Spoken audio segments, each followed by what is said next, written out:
Hello, everybody. Welcome to the patched version here of US West World Warrior.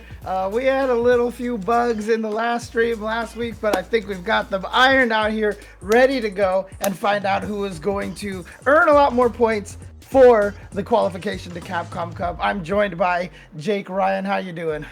I'm doing pretty good, and I'm happy that we were able to iron out all the kinks because we've got anything but iron players being represented here today. We have 8 up the best representatives from the West Coast who are going to be duking it out to get even more points in the World Warrior leaderboard. And as you can see on the screen, these are the players that we're going to be watching today, break it all down and see who is able to move their way up further on the leaderboards. And there are some pretty interesting implications here to the leaderboards, especially because there are some players that are present and some that are not. We're going to break down these players first. Winner side, Nephew versus 801 Strider, and then Chris CCH versus Noah the Prodigy. And then looking on the loser side, it's Akita versus Samurai and YJK versus Wolfgang. So a lot of the different character variety here. You've got the Kimberly, you've got the Blanca, you've got the Dalsim, you've got the Luke, you've got the Ken, you've got the Marissa, and you've got the Jury. Just about everything. 8 different characters at their disposal, and I know that each and every one of these players has pocket characters as well. So what a wonderful representation of the region. And,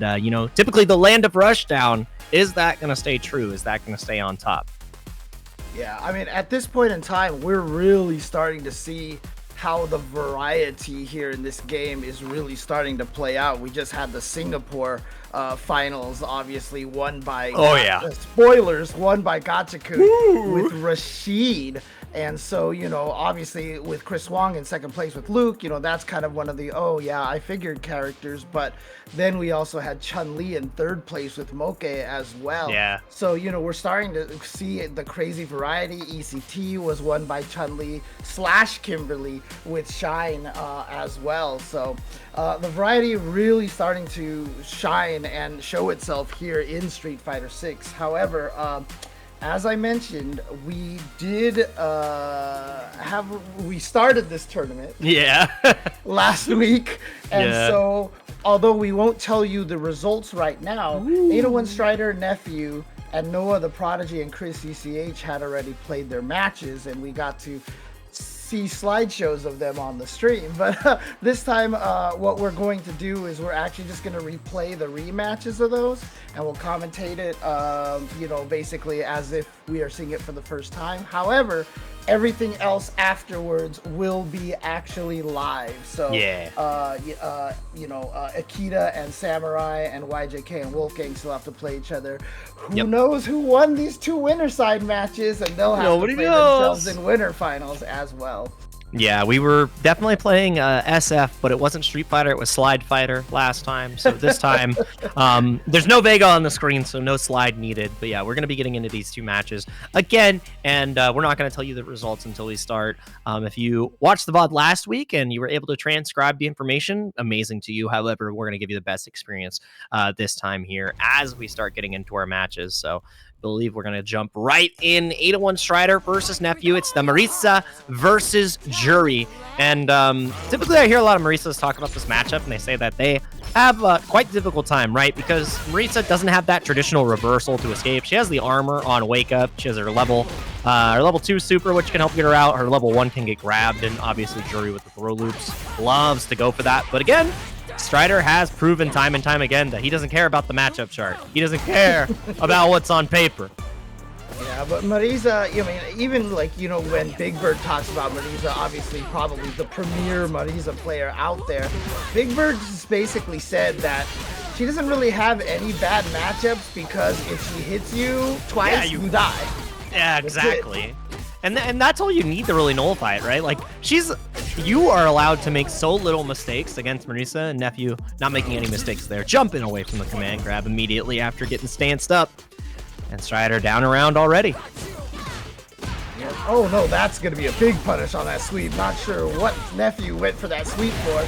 And now you're at the corner, and oh my god, see Nephew right there busting out with an EXDP. If he was wrong and it was blocked, that would have been problems. Yeah, I think you actually would have just died there. But again, Nephew finding a way out. The perfect parry from Strider. Finding the timing. Now you're 1 touch away from death. That throw is going to lead you even closer to the promised land. But the instant air overhead, so clean to avoid the throw. Yeah, that's basically the anti-throw technique. And again, it's a risk for Jury. If she's wrong, she dive kicks into her own death. Oh, you just walked into punches. Okay, and there you go. 801 Strider here, tying it up 1-1. Yeah, she's got some pretty nice buttons. Who would have thought? Some pretty nice buttons. All right, let's see here. Again, counter hit into counter hit, immediately cashing out early and often. Nephew going to be in a pretty good position here. Drive gauge not really impacted on either side, so it's even Stevens. But again, if Strider is lower and lower, the critical art will be available soon. That was a huge cross-up. Oh no, it begins. James, help. I felt like Nephew was going for that cross-cut, just missed it. And so yeah, ate that cross-up, and now one mistake and you are dead. Oh, you might be, oh, never mind, actually. Okay. Hold on, what's that meter there?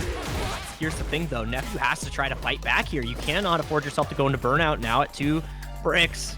It's going to be so close. Not building up just yet. And all the jump reset. Oh, my God. You know, typically in those jump reset moments, you get a little bit caught off guard. Maybe you already committed to a special move, and then you get grabbed, punish counter, and you lose all momentum. But Strider was just ready. Got the immediate pickup afterwards. Gets that first game. Good stuff.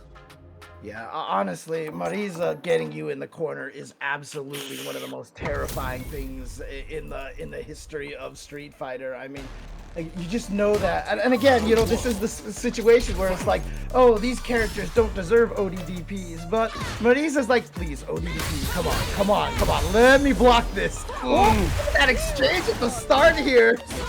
Dude. Impact counter at the very last second. Dude, the hardest part is look at his drive gauge. Oh no, and we talked about baiting the DP. Oh yeah. This kill off of this? Okay, not quite, but you are also burned out. You're taking chip damage. Oh, okay, Nephew battling out. Yeah, I mean, in this situation too, especially against Marisa, you're just trying to build as much bar as you possibly can, right? Like, it is so damn hard. It has been 8 seconds. You're burned out. You're in the corner, you're one touch. And again, we talked about how potent it would be for that DP to be blocked and what Marisa is able to do. And Strider capitalizes excellently, just makes Nephew evaporate. Ooh, wow. Drive reversal to keep that pressure. More of an offensive drive reversal there. Trying to keep, and they're doing it again and burns himself out as a result. Nephew not worried about that, just wants to keep Strider in the corner, because if Marisa's in the corner, that means you aren't in the corner. Oh, what a read on that crouching heavy punch to stop the jump. Yeah, so plus. And again, you never have to deal with the burnout if you never let your opponent take a turn. But again, Strider, no way. Oh, this is going to be... actually, no, James. I think he's dead. No, you're dead. You're dead. Yeah, oh my God. We were talking about this, man. We were talking about this. You get a reversal, whether it's a level 1 or an ODDP, and you are wrong. And dude, was it just me, or after she puts the heart on Jury's face, Jury almost looked like Wolverine, dude. Like, it's just like the way the heart shape looks like his hair. I don't know. It was anyways. You just start hearing. You're like, wait, what's going on here? Logan? Logan's not here. He's across the pond. Oh man. Again, going into game 3 here, Strider has just looked untouchable. And like you said, all it takes is 2 hits, 2 opportunities. And the 2 times where Nephew has really started to fall apart is 1 block ODDP and 1 block level 1 super. I know, drop combo from Nephew here. So Nephew just dropping a few small things over here, unfortunately. There you go. You see 801 Strider went for the parry, didn't want to waste it, immediately canceled that into the drive rush. Common strategy amongst a lot of players. Oh, yeah. And the green stuff so dang fast. One of the strongest tools that Jury has at her disposal. Her and DJ have some disgusting drive rushes. Yeah, and you know, to be fair, I think people don't talk about Marisa's drive rush enough too, because it's damn scary, because she doesn't stop, she doesn't lose momentum, and any knockdown leads to that drive rush heavy punch, and it's so scary. And Strider now on the verge of making this a quick 3-0. Yeah, like you said, we saw it in a slideshow last week, but there is nothing nothing is sliding by Strider here. But again, on defense, has to deal with the feng shui engine, trying to find a way out. And again, just set up the double overhead. No, he crouched. Always have to be careful of that. And there it is. You faked it, but you feel low. Uh-oh, yeah. This, no. This Not is like this. A back throw. Not like this. Oh, no, the momentum. Oh, it was a back throw. I don't know why Strider went for a back throw. Was that just a defensive throw? That single act right there may have cost him this round, to be honest with you, because now you see Nephew is just burning away at that life with the drive reversals and just trying No way! Oh, wait, no. Never mind. It was a joke. It was a joke, James. It was just a prank. Look at it. It was just Wolverine. See? Wolverine. Yeah, it does.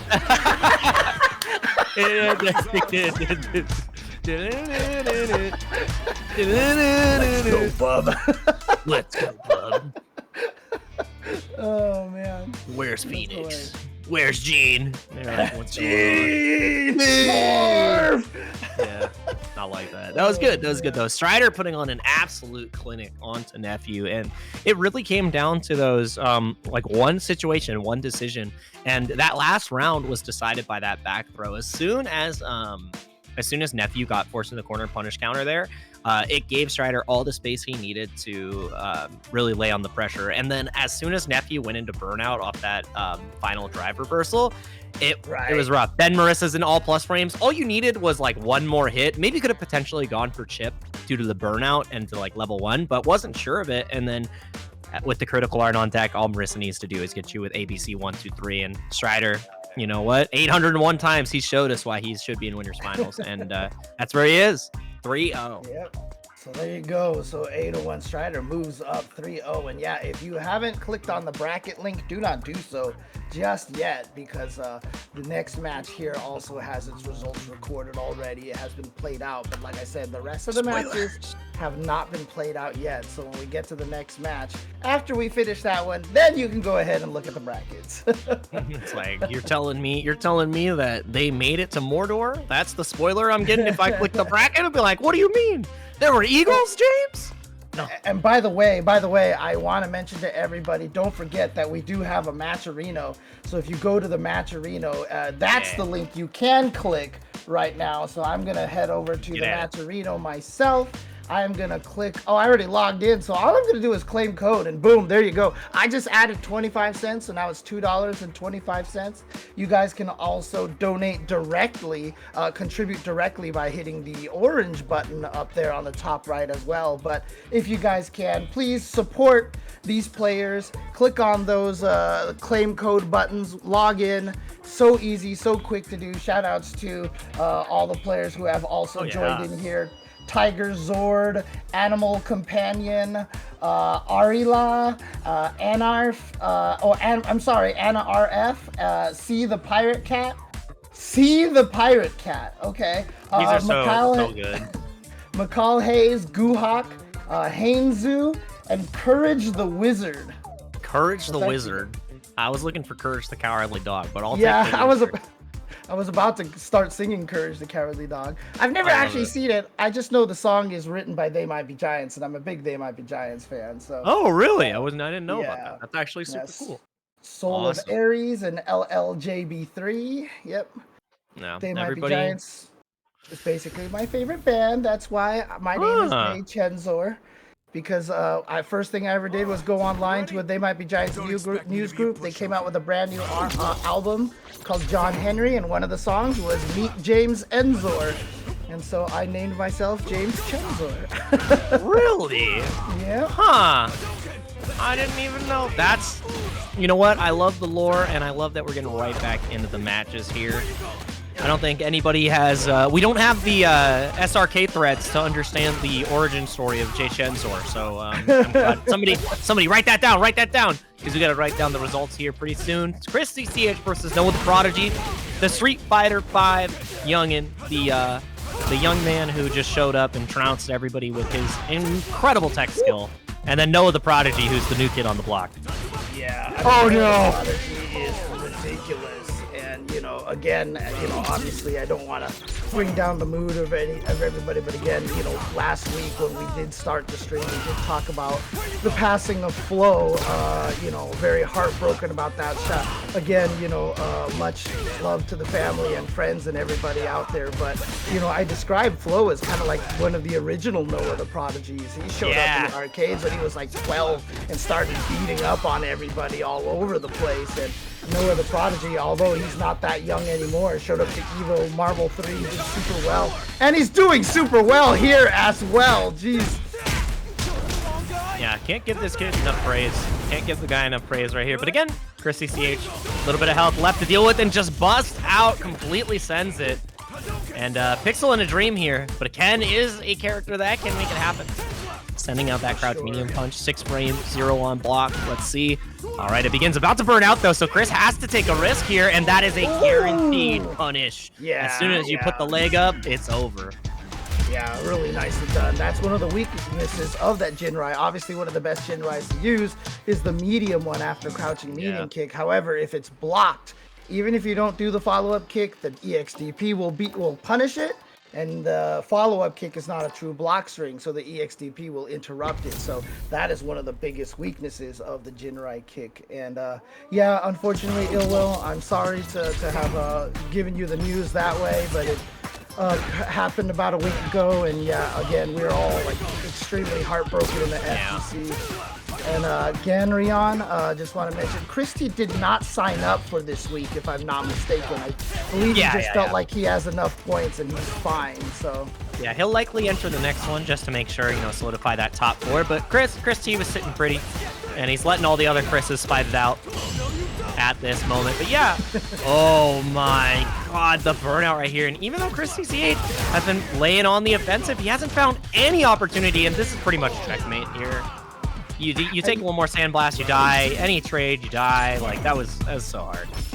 Yeah, and again, one of the things, like I said, we just had the Singapore major, and, we saw how strong Chris Wong's Luke was, and honestly, like, this character, it's so interesting because, some people swear, like, he is just extremely broken, and then some people are like, he's not that good. But then you watch someone like Noah play, oh, well, look at this. Actually, okay, Chris coming right back for revenge here. He's like, let me show you how good Luke is. It gets a perfect on Noah. Okay, things might be turning around for Chris here. Yeah, and I mean, I do think that Luke, he's definitely in that contentious spot for top 3, without a doubt. And I mean, like, again, these characters are all pretty similar in strength. This is falling apart so dang fast. Nice drive reversal. Get off me. Especially because he has so much more drive gauge. But one thing I always note about Noah, I mean, he burned himself out in this combo. That's not gonna kill. But Noah he doesn't care. It's not that he wants to burn himself out, but he never cares about burning himself out because he knows Luke can play super solid. See, jump back, sandblast. This is such a powerful tool since Luke can kind of. Wow, I can't believe he caught him in recovery. That is something Noah is so good at too. Like, you don't think, like, without clean he plays, you're like, he's not gonna jump. My man is playing Leap Fighter sometimes, and anytime you throw one extra fireball at that range, it's over. He's reacted, he's in, he is completely punished, and that's what we got to see there. Noah the Prodigy going to be moving on in the winner's side of things, and the rest of our matches. Oh wait, no, we got one more. I'm sorry, I got ahead of myself. I was like, wow, Noah really beat him up bad. But it is a 2-0 lead here. Chris still fighting. God. Ooh. Again, wonderful pickup. That crouch jab is so dang good on the side of Ken. Really unlocks so many different routes. Yeah, the fact that he can go into the target combo is so good, but a perfect parry from Noah into the drive rush throw. Nice. Ooh, I think he was trying to bait that, right? No, actually, he was probably trying to do meaty crouching light punch. Yeah. Trying to keep him locked down, and you do have to check from time to time. If you let Luke just run rampant, then you are just going to get ran over. Doesn't have the level 3 this time, and a great reaction from Chris CCH. Twitter combos. Yo, he got it. It's not as easy as it looks, man. It's actually not as easy as it looks, but nicely done by Chris. we've got fancy combos, and the corner carry on that is just ridiculous to be able to get the follow-ups afterwards as well. So nicely done. Yeah, pretty drive gauge intensive, but hey, if it works, it works. Such a good check for the drive rush. And again, one of the best buttons to utilize on Ken is that crouching medium punch, maybe the stand light kick. Speaking of best buttons, Luke, that crouching medium punch. Oh my God. That's the best button in the game. It's the best button in the game. Stajan and Yipes were talking about that button a lot on the weekend for Chris Long's matches. Yeah. Oh, there it is again. This is going to be a critical R2, so this is going to do some massive damage here. Look, watch the chunk. The last hit is always so jarring.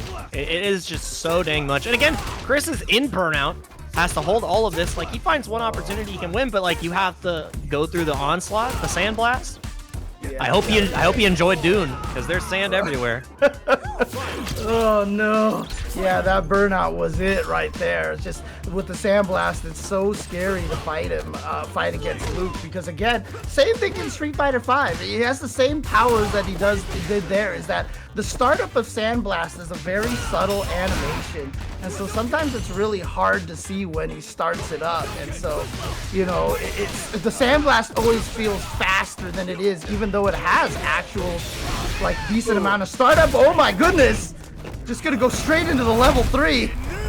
Yeah, completely agree here. Noah is already in burnout. It's going to stop that timer, and now you get to force as close as you can to the corner. But again, you can't really leave too many gaps because the level 1 and Noah's reactions immediately start going to the overhead. Ooh. See right there, the Jinrai becomes so scary when they're in burnout, but Noah's got his health back. Oh my God, nice poke with the crouching medium kick. Chris, no resources, however, to get the kill. Can he get a game on the board? Oh, that was so clean again. The crouch medium punch, 6-framer right there. Has great range and just says stop. And I mean, again, it's not as good as Luke's, but it is a damn good button. It is a damn good button. And you have to represent it in this matchup. It's one of those things where that is your go-to drive rush check, I would say. That, and again, stand light kick, because stand light kick, you can lead into either light Tatsu or heavy DP to get the knockdown, get a pretty advantageous setup. But if you get that crouch medium punch, you get a very easy confirm off drive rush. And if not, you can do it into the Tatsu as well. So really love it. And low commitment too, it's so fast. I mean, again, one of the things that I always considered a strength for Ken, and you being a Ken player, you can kind of verify this for me, but I just feel like he doesn't have to spend as much meter to do a lot of the cool stuff and the corner carries and all this stuff. So when he's in the corner, he always has a lot of resources for drive cancels and pressure, etc., etc. I just feel like that's one of Ken's underrated strengths, is that like doing run special moves is almost like getting OD versions of the special move. Yeah. You know, absolutely. The thing about it too is there's certain routes where it's like you can go into the run Tatsu or you can go into the run Dragon Lash, and you can set those up pretty consistently. Oh my God, the thing that is most consistent here is Chris's defense and utilizing that OD fireball as an extra long normal. Yeah, I mean, hey, live and die by the decision. If that gets blocked, Noah then is in a burnout stun situation where he just has to guess right once. Oh! The why I oughta. The honeymooners, dude. Exactly, dude. We're straight to the moon. Straight to the moon. I love it. Like, Yipe said that on the Cinepore commentary yesterday. Too damn funny. See, and there again, a great example right there of, you know, Ken being able to get a nice side switch combo. Doesn't have to spend any meter, but Noah's going to spend all the meter here. Level 1 for the guaranteed kill. And there we go. Noah the Prodigy at match point again. Chris CH needs to win this. Tie it up 2-2. Still has the 3 bars though, so I mean the meter advantage is going to be nice, but again, that is not going to be the deciding factor, and Noah just does not slow down. There are no brakes on the train to Memphis. Nice throw. And again, you see he's at 1 bar right now, and like I said, this guy is just not what out. Oh, he had the level 3 too. He didn't see it. He built it on the drive impact hit. I think that was the problem. So he didn't have it just yet, but with that last pixel, now burnt out in the corner. Yeah, smart decision. He's got to be so careful. Oh, nice, the air to air. Yeah, I love it. That's sick. Nice. Gets the, oh, what? No. Oh, he's gonna even this out. That's gonna be basically tied in life at this point. And Noah burned out, but he's about to recover. Oh, he just goes for the throw. This needs to live. I don't know what he pressed, but it was a counter hit. I'm not sure if he didn't get the DP, what he was going for, but again, the long leg of Luke, the jump roundhouse. It was jump roundhouse, right? I believe so. No, because that was jumping medium kick. That was just jumping. That's stupid. That's so dumb. Yeah, because jumping roundhouse is also one of the ones that just hits like 7 million miles below him. But True. Still, that's right. I'm surprised Chris didn't react with like a drive rush into DP to catch that neutral jump or something. He just, I think, had already committed to probably drive rush whatever button he was gonna go with, and at the last second was like no, and got hit by that. So. Unfortunately, that means that Chris CCH is going to the losers bracket, and now all of you guys on stream right now can start clicking on the brackets because the rest of the matches will be live, and so now we'll be finding out what everything is going at real time.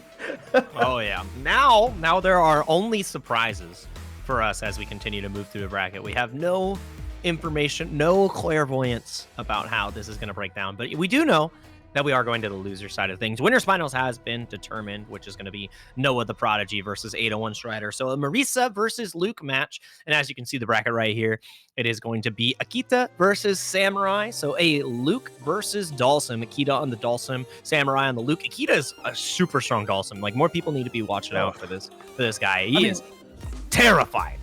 Yeah, and you know what? One of the greatest things about this is people are going to have to try to take advantage of Akita as well. So the Dalsum army is coming, okay? F-Champ has been dominating the ICFC Asia tournaments. He has won 3 in a row. He also got 3rd place at Rev Major. Itsuki won that with Dalsum. And so all the Dalsum, and Mr. Crimson, of course, in the EU is doing some damage. And Akita a few weeks back on World Warrior also, I think he got like 2nd or 3rd place, blowing up a bunch of people with his Dalsum. This is the guy that you are going to want to have to train with, because the biggest strength of Dalsum is always the fact that he's difficult to use. And so if you need to train against a strong Dalsum, there are not that many out there that can give you the practice. Akita, honestly, for all these players in this bracket here, might be one of the most valuable weapons here in the West Coast to be able to get that Dalsum practice. And yes, this is a... Oh, what's up, Mr. SNK? Yeah, it is Akita from Arizona. Absolutely. Yep. And, God, it is... Like, looking at him play, too, it's been great, because in his path, if you look at the bracket, it was actually Julio Fuentes, or Arcade Rat, that sent him to losers in a 2-0 fashion on the winner's side. But when Akita made the run back in losers, it was a 2-0 the reverse fashion. And the thing is, Dalsum is actually one of the characters that deals with JP really well, because he can just float above everything that he wants to do. You can't invite hell. No spikes, no portals. The ghosts don't reach, and you have to play differently. We saw what happened in CPT. I believe it was South Africa. At the end of the day, I'm trying to remember. It was like Shops, and Dalsum wasn't able to close it out. JP figured it out, but Akita made the matchup work even off of the loser side. And I mean, I'm looking for a deep run here, honestly. But Samurai is If you're looking at a Street Fighter player who you would describe as a wall, that's Samurai. Like, he will say, "I'll sit here for 98 seconds and hit you once," and that's games. But we got the game right here. First round of losers for World Warrior West Coast of the Capcom Pro Tour. Let's get it. I want to just make sure that is the same Mr. SK Honda player from Street Fighter 4 Days, also from Arizona, if I'm not mistaken. Hopefully it is. Definitely old friend from a long time ago, for sure, would come out for all the West Coast tournaments out here from Arizona. So, love it. But again, Samurai using that Luke, and Luke can be very oppressive against Dalsum in the corner. Okay, awesome. What's up, Mr. SK? Again, I love that. And now Samurai, even though in Burnout, is just trying to play it as slow as possible, not reacting to the teleporting time, but again, just spacing perfectly against the drills. And I think that's one of the most important parts around this Dalsum matchup. That was deep. Yeah, but unfortunately it was out of the air. I thought Dalsum had landed, so I thought that was just going to be pain. Oh, nice. Using the OD Sandblast. And look at that perfect parry on the Sandblast to punish with the heavy punch. Nicely done. Akita here has 2 levels, so he's got some mix-ups here. Didn't go into the EXs, so he couldn't cancel the super. Oh. They're both burned out, and Samurai just busts out with the ODDP. Yeah, I really love that decision right there too, because you see that you've already perfect parried. You've already parried the OD Fireball. Of course he's gonna want to take his turn, so he just busts out as soon as he's able. That was such a good drive. In fact, again, not able to react. Samurai no level 3 on deck. I don't think he had the bar just yet, but now he does. Look at it just floating right over Sandblast. If you are Zen, there is no Sandblast. Oh, what a counter! That's Nice a perfect reaction. That is a perfect if I've ever seen one. Even if the gray help says otherwise, that's a full stick of butter right there. Good stuff to Akita, evening it up. Now it's 1 round aboard, 1 round piece on the board. 3 bars to 2. Samurai. Gotta find another way and the jump! I think speaking of Yipes, I think he always calls that the hood perfect right there. So yes. You know. But look at this damage already. 45% life just like that. And now Samurai going in there for the drive cancel into throw. Flattens Akita back down to the ground. The right arm of the Forbidden One, all right? He just comes right in and just shuts your whole show down. But again, how is he going to try to escape? What do you mean? Wow! That was insane! Excuse me? Okay, maybe Samurai does have a lot of knowledge in this matchup here. Well done. But, I mean, look, this is, therein lies the weakness of Dhalsim, right? Obviously, if you don't have an ODDP, it's hard to be top tier in this game. But, you know, Dhalsim can get rushed down in the corner very, very badly. Even his teleport has startup that you can easily hit when he tries to escape. So that is always going to be Dhalsim's weakness. And Luke is so scary when he gets you in the corner. Dude, that spacing awareness was actually, like, incredible, too. Punishing every button that Akita wanted to press on the air, and just... It was so dang smart, but again, that is... Oh, that whole thing combo! Yo, yeah. Akita! What the hell? Now in Burnout, I mean, still in a really comfortable position, but it's starting to come apart. How do you try to take your turn? You don't have a reversal. That level 2 is about to be here. And the... Oh, nice! Oh, yeah, that's... I don't know how you come back from the Samurai. Yeah, that's kind of GG's. As soon as he burned Samurai out, that was, I think, GG's at that point. Yeah. Oh, nice. Yep. It's hard to jump over those air fireballs if he comes down with that heavy kick. It is a classic way to zone people out, and it covers both angles so well. It's such a smart strategy. Uh-oh. And he got him on the ground. He didn't hit him out of the air. That's really important. Misses the heavy flash knuckle, unfortunately, so can't get the setups that he wants. And now a back throw from Akita is so important, because look at it. Now he gets the getaway. Yeah, and that's the game that he wants to play here, right? It's definitely oh my! But it was an OD. It was OD fireball, I think, from Dhalsim, so it was able to absorb more of the hits. Yeah, and again, just a little bit too far, so not able to really get a punish. I think he pressed it like a couple frames too late, so really good stuff. Oh. But again, Akita is just playing this range where Samurai hasn't really been able to find a way, but he does with the shoulder tackle. That was so fortunate for Samurai. He just got away with that, but a great call out on the charge flash knuckle from Akita. Here we go. Is this gonna kill? No, it's gonna be just shy. It's gonna be just shy. Yeah, no burnout just yet either. But again, anything that comes out, yeah, I think this is all she wrote on this one. Samurai could make the comeback. Oh. That was so deep. What do you mean? Oh my God! No way! Not like this. Yeah. Okay, smart. I mean, it was dangerous. Samurai might have been able to. Can he cancel the first hit of that heavy flash knuckle into super? I wonder if he could have tried to go into the level 3 right away. I'm not. I'd have to check. I'd have to test that to double check. Yeah, I think it needs to go for the whole swing of things. But if it could, then that was a huge opportunity, just not able to capitalize. And God, I love how Samurai is like navigating this match, utilizing the jump heavy kick to just get in deep as possible to punish Akita's anti-air attempts, and then also the back heavy kick to deal with the air normal pressure. Okay, good block on the cross up.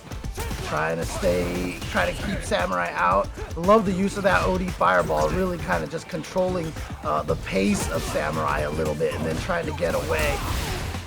Oh, that got him! That was a punish counter. So fast.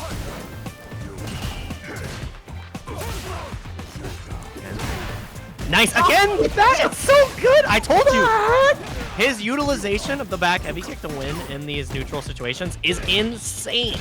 He's so good. Oh, too far away to get the combo, but he just clips him with the crouching medium kick instead. Goes for the simple combo, and now here we go for the Oki over here. Oh, into fireball. I thought he was going to teleport, and I bet you Samurai did as well, which is why he didn't really do anything to that air fireball. Yeah. Better to keep himself safe there. No anti-air on the teleport. Goes for the stagger low. Nice. Trying to catch out a delay tech more than likely. That was so good. Yeah, he drive rushed and he even delayed the crouching light kick to fake a throw.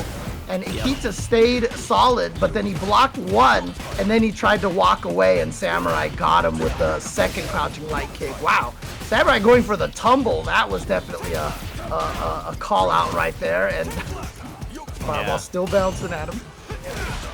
Oh, and again, the shoulder tackle has been so dang good here. Checking with low. Maybe catching the walk back right now, and then Akita is dealing with the throw pressure. Doesn't want any of it. Did you go low? I don't think he did anything. He just throw crouched. Nah, that's a... Oh no! The wrong punish! You gotta throw! You gotta throw! You either have to throw or start with a low combo in order to just finish out. But God, that was so good. You can't break the durability. A lot of times, the guaranteed punish, throw it and then just block the fireball on the way down. So that's usually the best way to deal with it. Oh boy, here we go! Nice!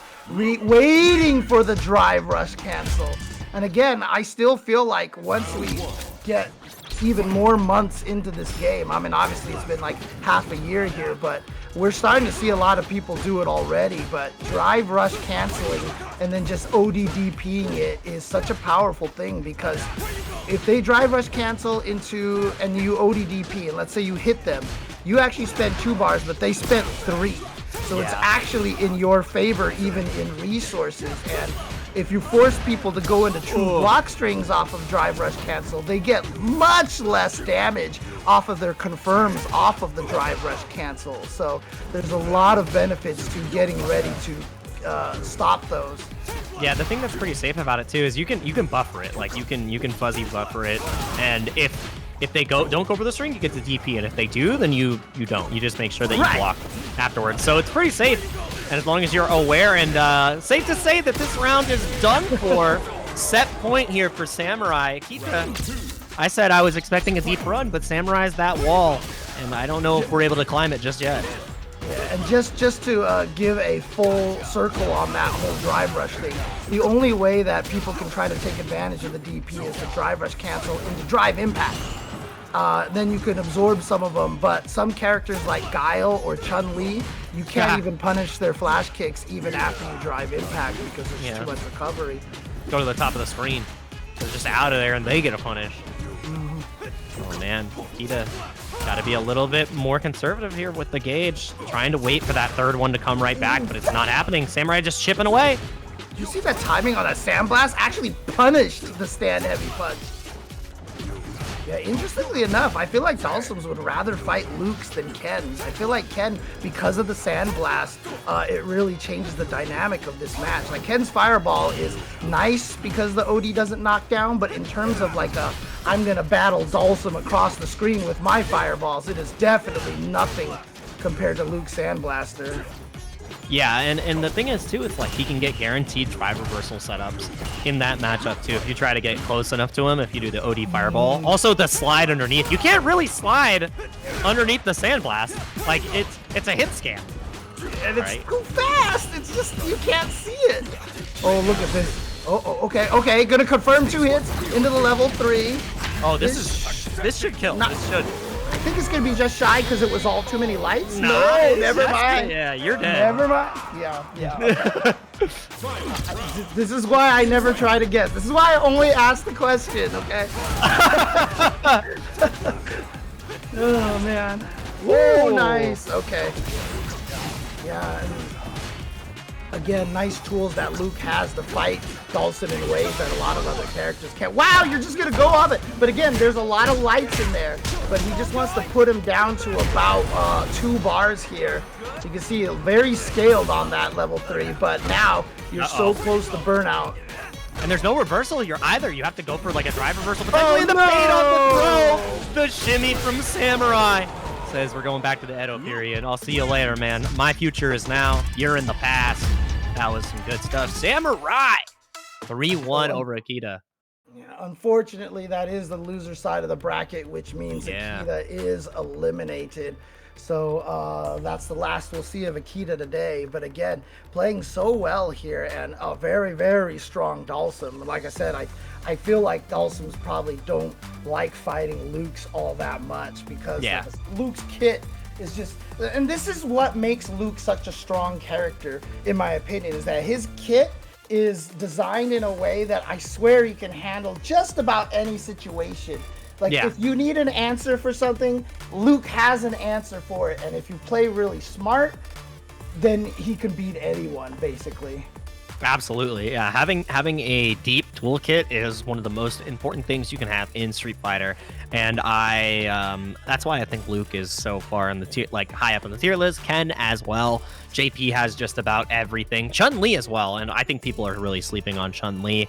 DJ has just about all these characters. They have these deep. They have these deep toolboxes, and it's like, okay, how can the player really express and show the strength of these characters? But yeah, Luke definitely has one of the best toolkits in the game. He literally has everything. I don't think he has anything that is a glaring fault.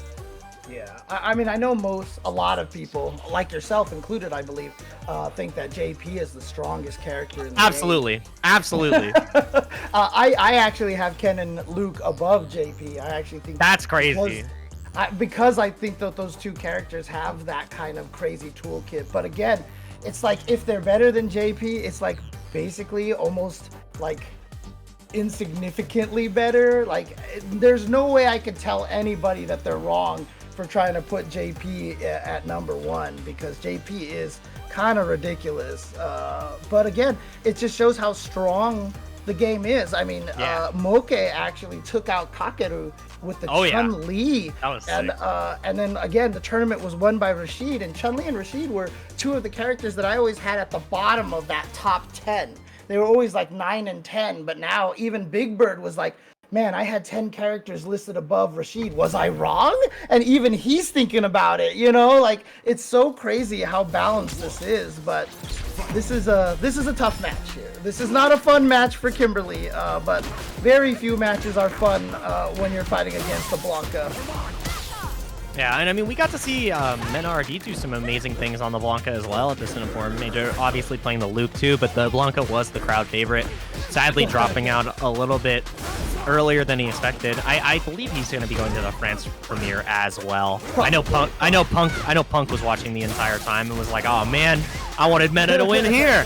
Yeah.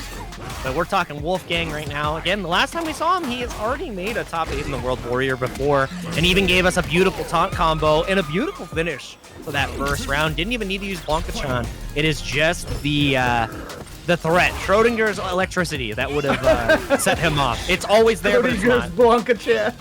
Exactly. I mean, I'm crazy. So obviously my tier list gets a little crazy at this point because I still personally think Blanca is like 4th best in the game. I think this character is so ridiculous. He's gonna get only stronger as time goes. But every time I talk up a character like this, they always get their ass beat on stream here. So I guess YJK is like, nah, this character ain't no top 4. Check this out. Yeah, dang, I can't believe that Kimberly is a 10-0 matchup versus Blanca when James Chen is talking. That's crazy. Oh, what a brown start command grab. What do you mean? My God.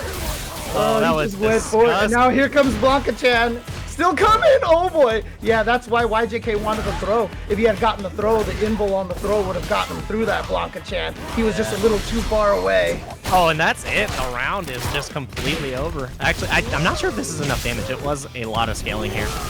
Yeah, it doesn't even really matter at this point. This is well, I don't know, Kimberly, if she gets you into the corner, that's it. She can kill you, right? That's the strength of Kimberly right there. And why she doesn't have an ODVP, because she's so scary in the corner. But honestly, is she really scarier than Luke and Ken are in the corner? I'm not sure. I don't know. Give Luke and Ken the spray can. All right, that's what I want. Let's just do it. Blanca has a Blanca-chan, okay? Look, he's just as scary. Yeah, absolutely. And Wolfgang is showing the dominance in this matchup so far. Oh, no! Oh, but it worked out for him.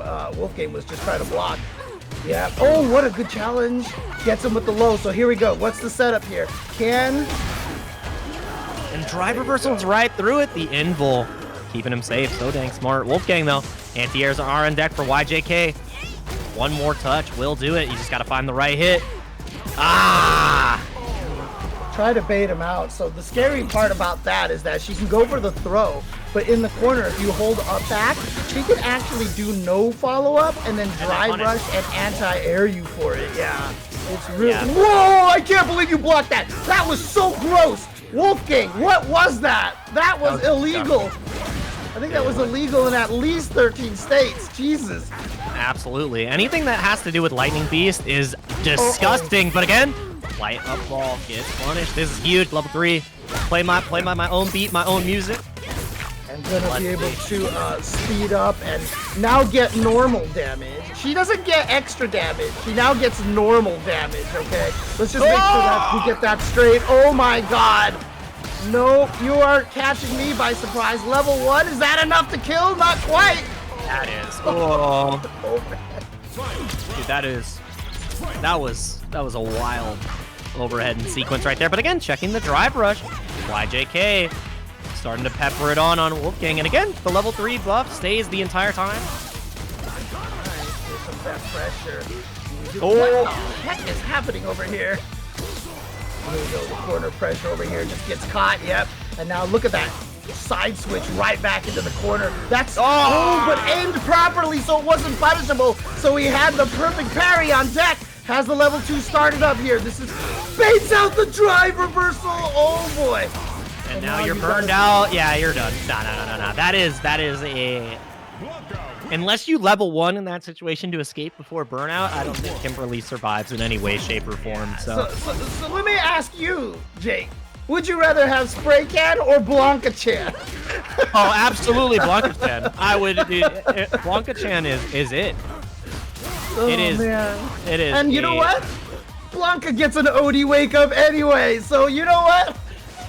Justice for Kimberly, let's go. Hey, I'm just saying, all right. One of our voices is in the game files, and one of us isn't. All right. I think you should have had more of a conversation beforehand. Fair enough. Fair enough. Like every single time that Kimberly throws a spray can, man, I wish I could. I wish this popped around afterwards or something. Like you just sneak those little zingers in there. Oh, but the can. That was pretty good.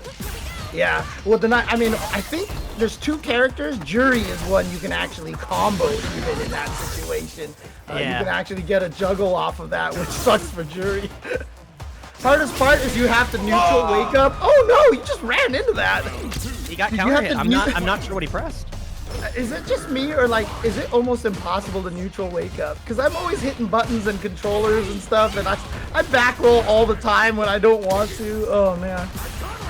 It is hard to not press, but I definitely can get it when it is intended to not. Yeah, this is huge. All right, what's his setup here? He goes for the level 3. Interesting. So he wants the speed here. So he's just going straight up for the level 3 here. All right, so now he's sped up and, like I said, has normal damage now. So Kimberly suffers from the Jamie syndrome, in which she starts with her damage nerfed ahead of time. Oh, that was disgusting. Too worried about Blanca-chan, not looking for the hands for the checkout. Challenge off of a plus move? Wow. R plus frame. R plus frame. Oh, he finally went for the follow-up. He noticed Wolfgang was never trying to escape. So he finally goes for the Bushin throw. There we go, gets the knockdown. Nice. And yep, Meaty That can only combo. Oh, actually, no, he didn't do. He just went for the regular one. Sorry, never mind. Oh! What a comeback. YJK showing us that he really can fight. 1-2 on the board. And everything's starting to come together here, too, because those were 2 pretty convincing rounds. And as soon as I say that, a tick command throw setup. That move right there is so deer in headlights for me. I just see it, and I just think he's jumping, and I'm like, I will block this now. Mash jab. You know what the worst thing about it is? You know how his level 3, he hops at you first? Every time Blanca activates his level 3, I always think it's a throw. Even though he has all this startup, and I hold up back, and I get hit, and I'm like, James, you're an idiot. Yeah. It's a rough one. Oh, that was a deep cross-up right there. Counter hit, too. Wolfgang not recovering his time. Yeah, not close enough to the wall, unfortunately. You're not going to get that. You're not going to get any follow-up. Wolfgang now. Oh, nice. Managed to get the block channel, but nice link on that. Oh, he's going to activate the Blanca-chan, too. Oh, nicely done. Yeah, Wolfgang is one of the best Blancas I see at utilizing the Blanca-chan. But again, we're going to see YJK not going to be able to close this out just yet, not spending the bar. I think you try to save it here. Cheap on the first 8, but again, perfectly timed drive reversal. This is where Lightning Beast can really turn the tide. You make one mistake here as YJK. Oh, no! That was so gross.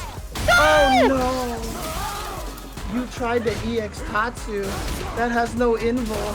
And in fact, it just went through block. Oh my god! You just random heavy vagabond edge like that? That's what we've got here? You're just gonna vagabond edge just like that? Wow! Sometimes you just have to guess better, James. Have you tried simply guessing better? Because that was beautiful. That was, you know, if I die, I die. Like that is a strong decision. And that's, you know what, Mr. SNK? That's right. If it's not random, if it works, that was big brain. That was definitely one of those NBA Jam throws up a brick, it's good moments right there. Oh, nice. That was a surprise attack right here, and I think Wolfgang is reeling back from it too. It's like, damn, you really did that? But again, about to burn out. Yeah, here we go, scary. Oh, but good punish. Look at this. YJK ties it up 2-2. Let's go. That was so dang good. The spacing from YJK is really what I want to highlight there. Just dealing with Wolfgang so excellently with the command grabs. I feel like he's only missed one. This is like a 80% hit rate on these bad boys. Little Blanca-chan.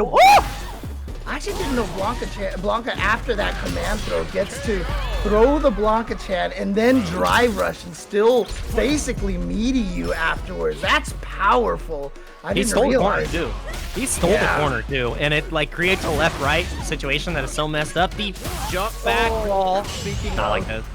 Okay, good, perfect parry right here. Opportunity now for YJK. Just goes for the air throw like that. I notice he doesn't go for the Oniki very much. So my Kimberly, I'm always going for the run steps into the kick follow-up because the post game right there is really strong. But I notice YJK doesn't go for that as much. Dude, Blanca-chan's still there.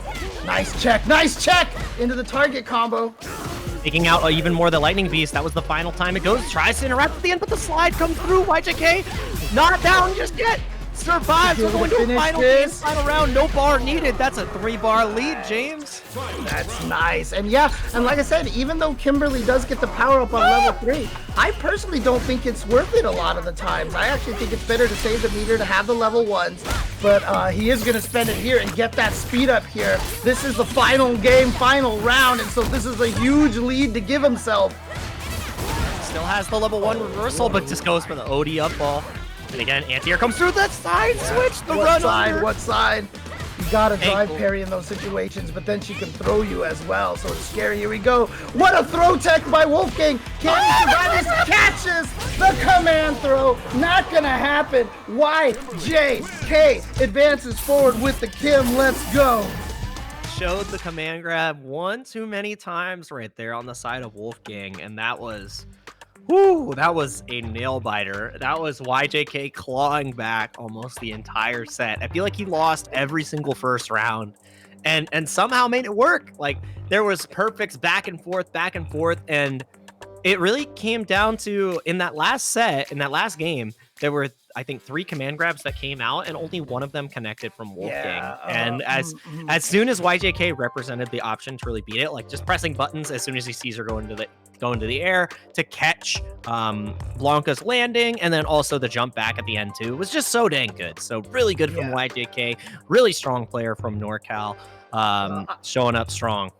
I just want to mention, I Got Them Bombs is asking how the command grab not hit. So the command grabs and like Chun-Li's Hazanshu actually don't hit the instant they land. There's actually a few pre-landing frames that you can actually just hit them out of, which is really crappy for them. But I mean, it happened for that kind of thing has existed forever. A lot of characters with those kind of moves. Even Birdie, I think, when he did the regular dolphin dive, not the EX one, but if he did the regular one, you could hit him when he landed before he grabbed you. So there's a lot of those moves. So Hazanshu, she can Hazanshu, and even though it looks like she kicks on the way down, you can actually hit her and just clean her out of that landing.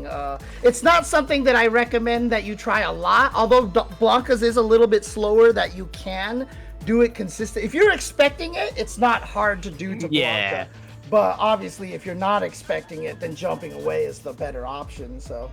Absolutely. Yeah. A lot of characters have some good options to really deal with that. Like if you're looking at your Shotos, a stand jab will get the job done, but you have to be anticipating it. And once you get used to it, it is another great option that you have. And you're going to have to get used to even more World Warrior, because we are on number 4 right now. And we've got another one coming up at the end. Number 5 will determine the rest of the leaderboards right here. And as you can see, the schedule, Canada West and US West are continuing here. We are finishing up October 17th. And the last one is on Halloween, the spooky edition of the US West. You better put your best costume on and have your best secondaries ready, because that's going to decide the top 8 only for November 15th, the finals, to see who qualifies for the Capcom Cup. And then on the other side of things, Canada West will be finishing on the 24th, which is tomorrow, and then November 8th to determine the top 8. I really wish, because Capcom keeps coming out with these cool Halloween costumes. There should be a way to, like, because you know how in like Soul Calibur you can actually make the regular character but still change them, but keep their height and stuff like that. There was a way to just do that. Then on Halloween we could have just played with like the worst avatars in the world. I think that would have been hilarious, actually. Absolutely disgusting, but nothing bad about the Street Fighter we've been seeing. The matches have been top tier, and we've got to take ourselves a top tier break here. So get your water, get your snacks, and make sure that you get yourself relaxed, because the bracket is only getting even more contentious, and we got to see who gets even further up on the leaderboard. So stay tuned. We'll see you soon.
Hey everybody, and welcome back to the Capcom Pro Tour World Warrior for the West Coast. I'm Jake Ryan, joined by James Chen, the voice of Street Fighter itself. And we just got to see 4 amazing matches, and we've got even more coming up. How you doing, James? I'm doing good, trying to find all this World Warrior information for the people in the chat over here. Trying to find out who streams World Warrior on Japan. But we did get the US East, which is OG Yan, and of course US Midwest, which is a low kick esports over there. So definitely check those out there. Make sure you follow those to get all the World Warrior action across the entire country.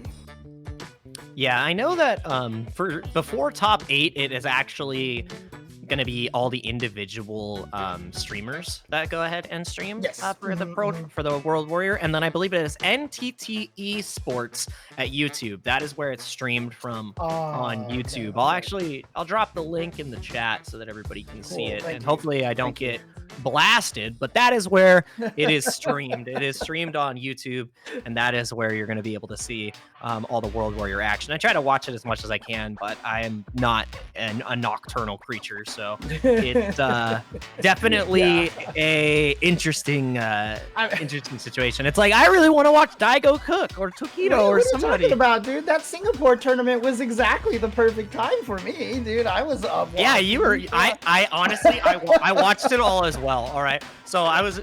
You did? Story. Okay. Yeah. I was in Utah, so I was an hour ahead already, right? Because it was Mountain Standard Time. I'm like, oh, this is great, right? It's like earlier for me technically, and then also adjacent, League of Legends had their World Championship, so I had to look at North America lose as I was watching Rashid win. So it was beautiful. It was like 2 birds, 1 stone. I had a flight early in the morning anyways, so I'm like, I guess I'm just gonna sit here and watch all of this. But we've got more Street Fighter to watch now. Chris CCH versus Samurai is gonna be our next match. Ken versus Luke. And the thing is, Chris CCH has been preparing a Luke as well. You know, going back to his roots, he's like, what have I become? But again, the Ken is still being shown here, and we did see a little bit of a break from Chris for a little bit. Hasn't been streaming as much either, but I love that we're still seeing him show up and play because I think he is an absolute talent to touch the sticks, the hitboxes, the leverless, whatever it may be. I forgot what tournament it was that Chris CCH. Oh no, it was on Street Fighter League when they interviewed Chris CCH. You gotta love him, man, because he's like on the official the Capcom stream, and during the interview, he's like, "I hate JP. JP is so stupid." It's so funny though. Nothing funny about this confirmed. It's so funny though because as soon as Reynolds wins the match, he's like, JP's my best friend, right? Like, and I'm like, damn, I can't believe the person around. That had to be a misinput. Maybe like a level 1 attempt. I'm not 100% sure, but the Tatsu was not what we wanted. Hey, there it is. But it is answered in jest. Oh, double back heavy kick. Uh-oh. Why does that do so much damage? And then that sets up the safe jump. So if you feel like using a level 1 or a level 2 or a level 3, you can. Or it gives you a beautiful, nice little safe jump. Happy little safe jump. No accidents, no issues. Ooh, just the raw. Let's see. Uh-oh. Playing it slower now. That's the pace I would expect from these two. Damn. What button were we talking about earlier? Crouch strong medium. Dude. Crouching medium punch from Luke. I mean, it's a plus on block too. So I hate it. I mean, honestly, it's like one of the most Street Fighter 5 buttons in the game, right? Even something like Jury having a plus on block standing medium punch, that thing has no range.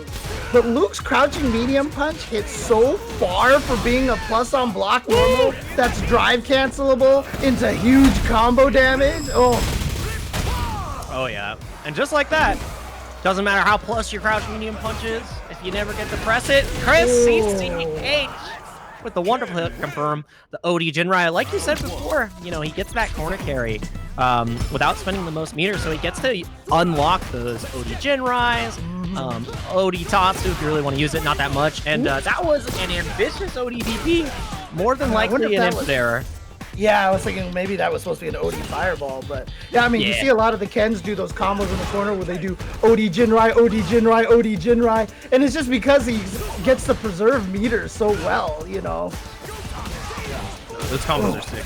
Again, Chris has been the one on the offense here for the most part, and that is such a good counter hit confirm. Yeah, counter hit confirm off of that is so good. Oh no, that wasn't a counter hit, it didn't combo, but the shimmy from Ken, and again, the shimmy from Ken is so dangerous because that standing heavy punch, if it's a punish counter, dude, he can do like 10,000 things off of that, and it's so terrifying. Such a good it's a good shimmy button, that standing heavy punch. Oh, nice check. Yeah, went for the full run there. Maybe potentially trying to stop and bait out a DP, but it is Uh-oh, now you're the one in the corner. This is so dang rough. And again, utilizing the stubby normal, that is Sandfierce. Yes, the Ken stubby normal. Oh, no, you're dead, actually. That was such a good punish. Oh, damn. my goodness. And he waited because Samurai tried to perfect parry there, so he found the opportunity, and then he burned out. He got him.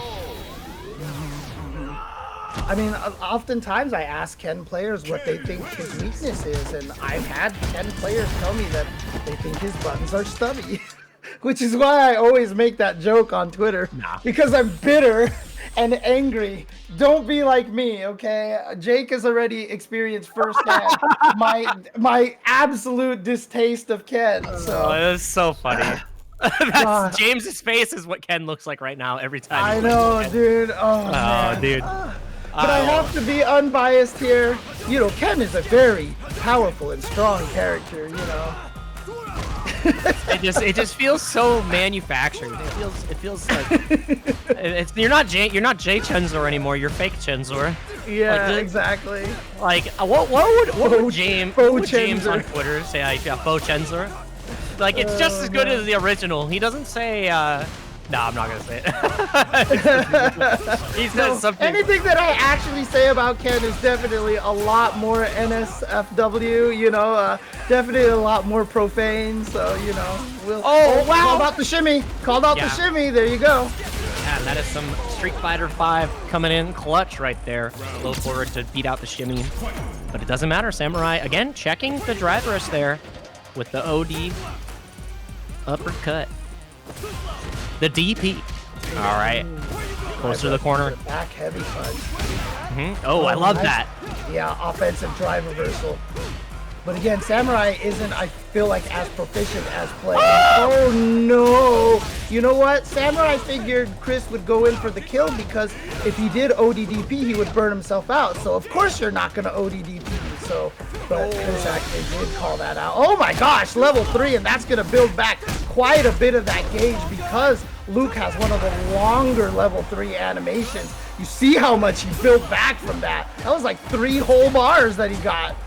Yep, got all the way back to full, and now Chris ECH. This is a one-touch game for Chris. He just needs to find that one opportunity. Only has 2 drive gauges, though, so as you can see, he's no longer going into the Jin Rise. He's going crouching medium kick into fireball, so you can't get drive impacted, can't get DP'd. Double perfect parry, the slow walk forward. Now he's about to have that 3 gauge, and I think that's when he pulled the trigger, and it what a check! But he knew! He knew as soon as he wanted to. No, he can't. It's not enough! This hits, it doesn't work! Yeah, the neutral jump doesn't beat that, and the OD Dragon Lash to get the round on the board. Yeah, you have to forward jump. You have to forward jump against Ken's level 3 there. Otherwise, he catches you. Yeah, so one of the things, like I said about Ken, you know, one of the things that makes him strong, and this is not scientific at all, but I just feel like Ken has the ability to win.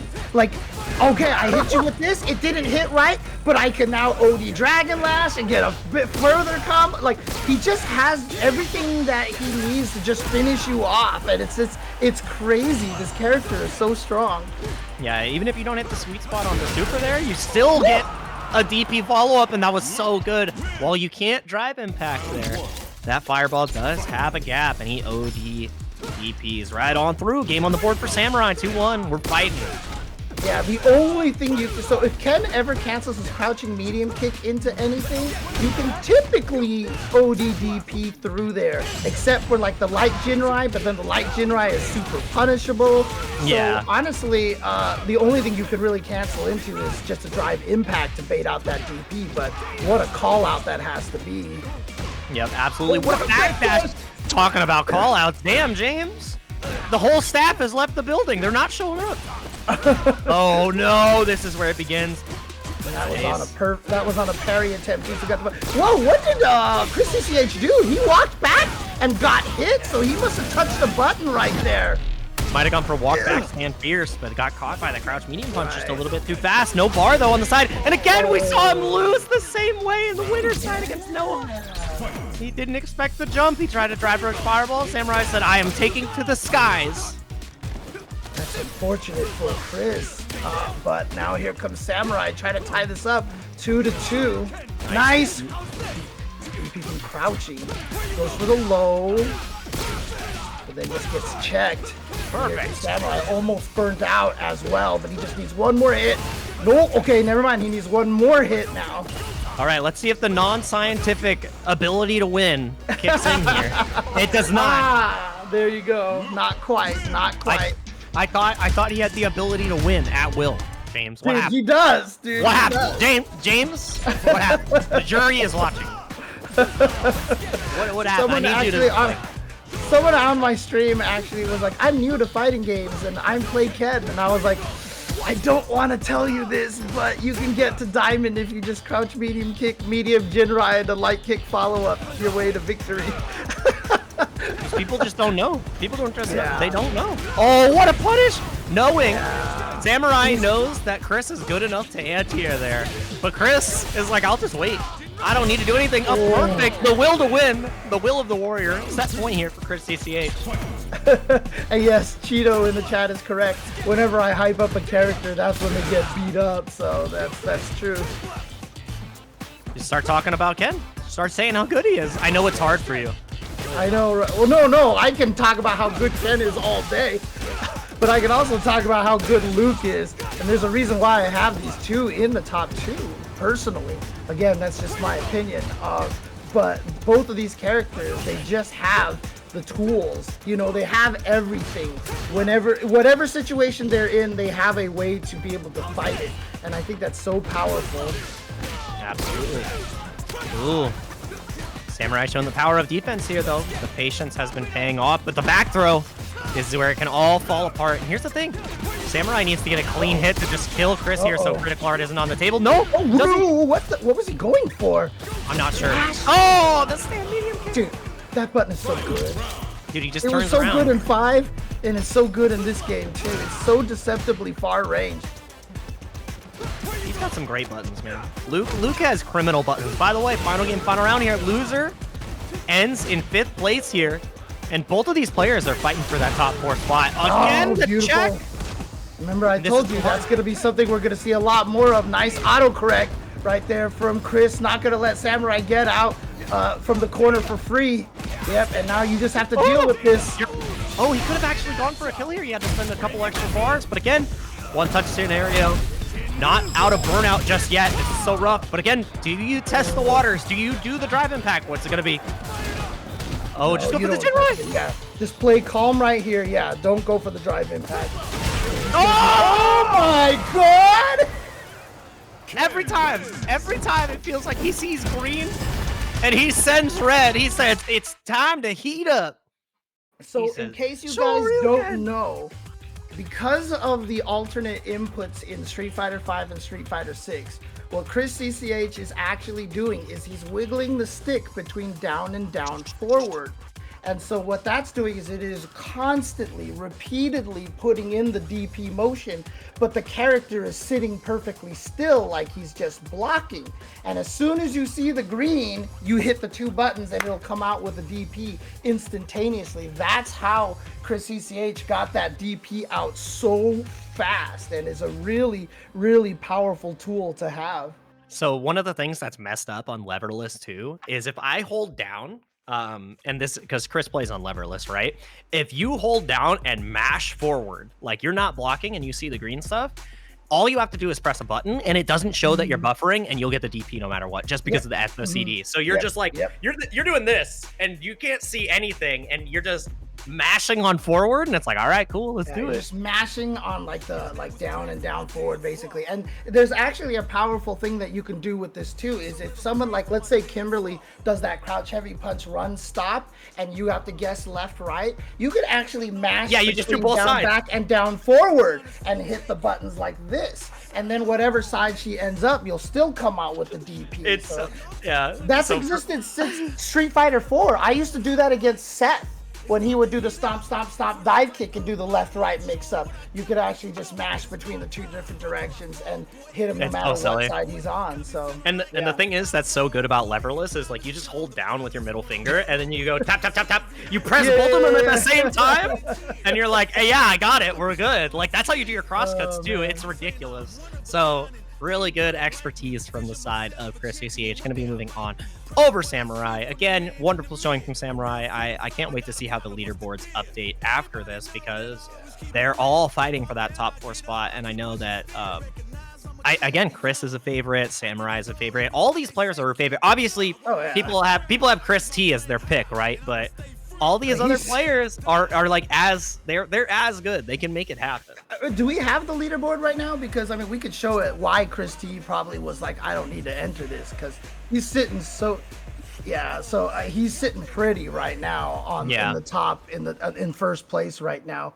One of the things I do want to address, though, you know, I love this too because I got them bombs actually was saying that he feels like Luke is better than Ken. You know, you talked about JP being the best character. The best thing about it is we're all correct. Like, all these characters are so strong in this game, and it is absolutely, like, people do say this game is unbalanced. Yes, Singapore had a ton of Kens, Lukes, and JPs in the top 64, but again, you can win with most of the characters in the game. I think with, like, 15 characters in this game, you can legit win majors. I don't know. I think Aki is unproven still, but that's beside the point. Again, she's not in that 15. She's not in that 15. Yeah, Daigo said she's unplayable, dude. Man, that's funny. That's rough. And this matchup can be pretty rough for Kimberly. It goes back to that same kind of lack of reversal here. And Jury can just eat you alive. She also does what Kimberly likes to do, right? She's incredibly fast. Her dash is so damn good. Her anti-air is disgusting. She has a slow-crawling fireball. Like, everything that she does, Kimberly's like, can I have some of that? Yeah. I mean, honestly, that low fireball from Jury is such a problem for Kimberly to deal with. You saw YJK try to use the forward heavy kick, but man, let me tell you something. The amount of frames that thing is on the ground before it goes to airborne is like 30-some frames. If you want to get over that low fireball from Jury, you have to do it so early. Yep. The preemptive activities is not what you want to do in Street Fighter. But again, Nephew looking so damn good here so far. And I love that, the anticipation parry, expecting YJK to press. Anytime I'm negative, it's like -1. All right, let's go ahead and press the parry, get the perfect parry on the anticipation. It's scary, but I mean, we saw how effective it could be in Singapore. We just saw Nephew with the smart stuff too. If you ever see Kimberly cancel target combo, just start mashing jab. There is nothing she can frame trap you with except for run slide. Make the Kimberly prove that they're willing to frame trap you with run slide. But otherwise, if she cancels into any of the vagabond edges, any of the runs, anything else, a crouching jab will interrupt whatever she cancels into off of standing medium kick or off of the stand strong, stand heavy target combo. Absolutely love it right there. And now Nephew is loving this pressure. The Feng Shui engine is just doing so much work. Huge counter hit. Again, one more touch will do it. Oh no! YJK is just falling apart here. This is rough. So this can be a tough matchup, but I mean, again, one of the clutch things about this matchup is the fact that Kimberly, when she does get the spray can mix-ups in the corner against Jury, I don't know if we'll see it, but if she DPs out of it with an ODDP, you can actually combo off of the can, punishing the ODDP. I don't think YJK can enable any of that. There are no cans to be had. Set point here. This is a speed run. This is rough. Did you want to call AGDQ? Because this is some awesome game done quick right here. This is messed up. This is a YJK DQ. Oh right no! Now, this is not good for YJK. I mean, sometimes you just know, James, right? That's what the YJK stands for. You just know that it's gonna go this way. But again, the perfect parry to escape. We saw YJK at a deficit before and was able to make it happen against Wolfgang. Oh, put his counter there, drive rush in. No, just goes for the meaty instead. Oh, wakes up with the level 1. Got it. Let's see the double charge here. Even more to work with. Nephew. Nice. Oh, that was a huge whip punish. Oh no, you stood up. You stood up. You tried to walk away. You got caught low. Kimberly has good walk speed. Oh yeah. That's unfortunate right there. So Kimberly, obviously good walk speed and not very good poking buttons. So whenever she gets put into that range where she blocks like good medium buttons, like Jury's standing medium punch where she's negative, Kimberly's, including myself, tend to try to walk away a lot. And so they become very susceptible to getting hit by the crouching medium kicks. Kimberly, when she gets put into that range, has to be very patient with the crouch blocks and just like, okay, just stay, just don't walk, you know, kind of a thing. So yeah, just the will to not walk back, because you will get absolutely smoked. That low forward connects and you are done for. But again, that was very convincing from Nephew. A 3-0. Just, I don't think, did YJK get around? I don't think YJK got around. And that's rough. Chat, can you confirm that? Because I don't think YJK got around during that set. But I mean, that is how it can go from time to time, especially with a top level talent like Nephew. You got to remember, Nephew qualified for the Capcom Pro Tour not once, but twice. And in both qualifiers, defeated Chris CCH. The only reason Chris got to qualify is because he got second twice. And literally, when he went on the interview, he had a gate behind him. He was the gatekeeper. It was ridiculous. We were dying laughing. It was so damn funny. But yeah, nothing funny about that beatdown. YJK going to be falling at fifth, still going to get some points in the pocket. Going to have to revisit how to really approach that matchup. And I mean, again, in NorCal, they have PR Balrog at their disposal. Hey, who won the final? Oh, true. That's right. Yeah, never mind. That's my GOAT, dude. Chris, you're my GOAT. All right, I'll have you know. I gas you up every time. As a future Seattleite, I have to level up. That's right. Oh man, I gotta level up my Ken. You're heading out to the Chris CCH land over there, right? So yeah, dude, it's my turn. My training partner loses to Chris all the time. It's like, wow, this dude is ready for everything. Didn't Danny Pham go back to Pacific Northwest as well? Isn't he back in Seattle? Yeah. Danny's in Seattle. But what we don't have in Seattle, and we have right here right now, is actually the match arena. So I need you all to get in there, because if you like Chris CCH and you think he's gonna go the whole distance, hit that claim code button. Because he likes money. He's got it. You know what? It doesn't going to Pike Place and buying those fish. It's not cheap. It's not cheap. Gas isn't cheap. Nothing's cheap right now, but it is easy, low effort, and cheap for you to press claim code. It takes 15 seconds of your time. Cheap. It's free. It's free, baby. It's free. Hey, you can cheap. Just go with, $3.99 is cheap, man. All right. I see 640 some odd people here in this chat right now. You guys can get in there. Look, it literally, again, I say this to everybody. It is thanks to Matcherino that FGC has been able to survive and continue to give out prize money during the pandemic. A lot of people don't know, when you play online tournaments, we can't put entry fees to prize money because that's actually considered. What is happening over here? He says, I can't even park in Seattle. Get the number up, guys. True. But I mean, look, entry fees into tournaments is considered gambling when it goes to prize pool for like 7 states in the country.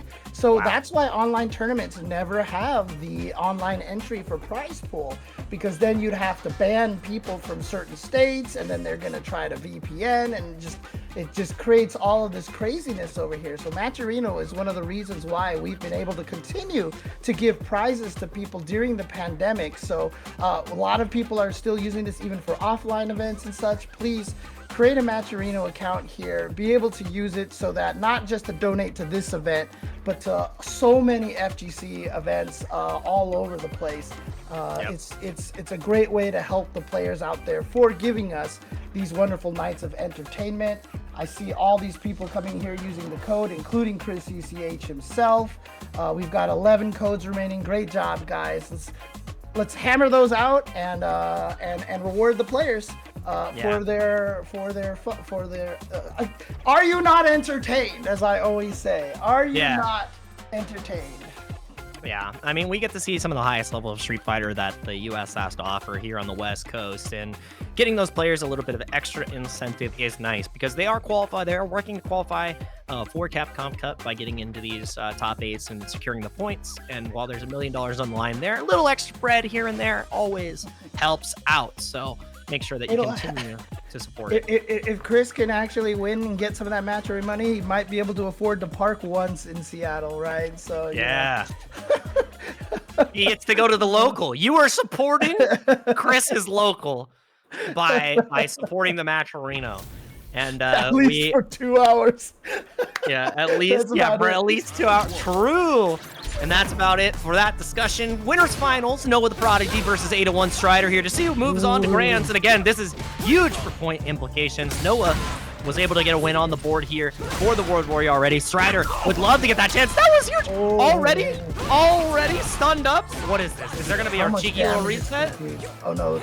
Okay, smart. Yeah, a lot of people go for the perfect parry there to stop the safe jump. So you do empty jump into throw.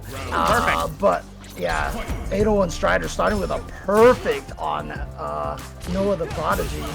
That was disgusting. And every single time Noah went for the perfect parry, it just felt like Strider was ready and prepared. Oh, and again, the anti-air Gladius.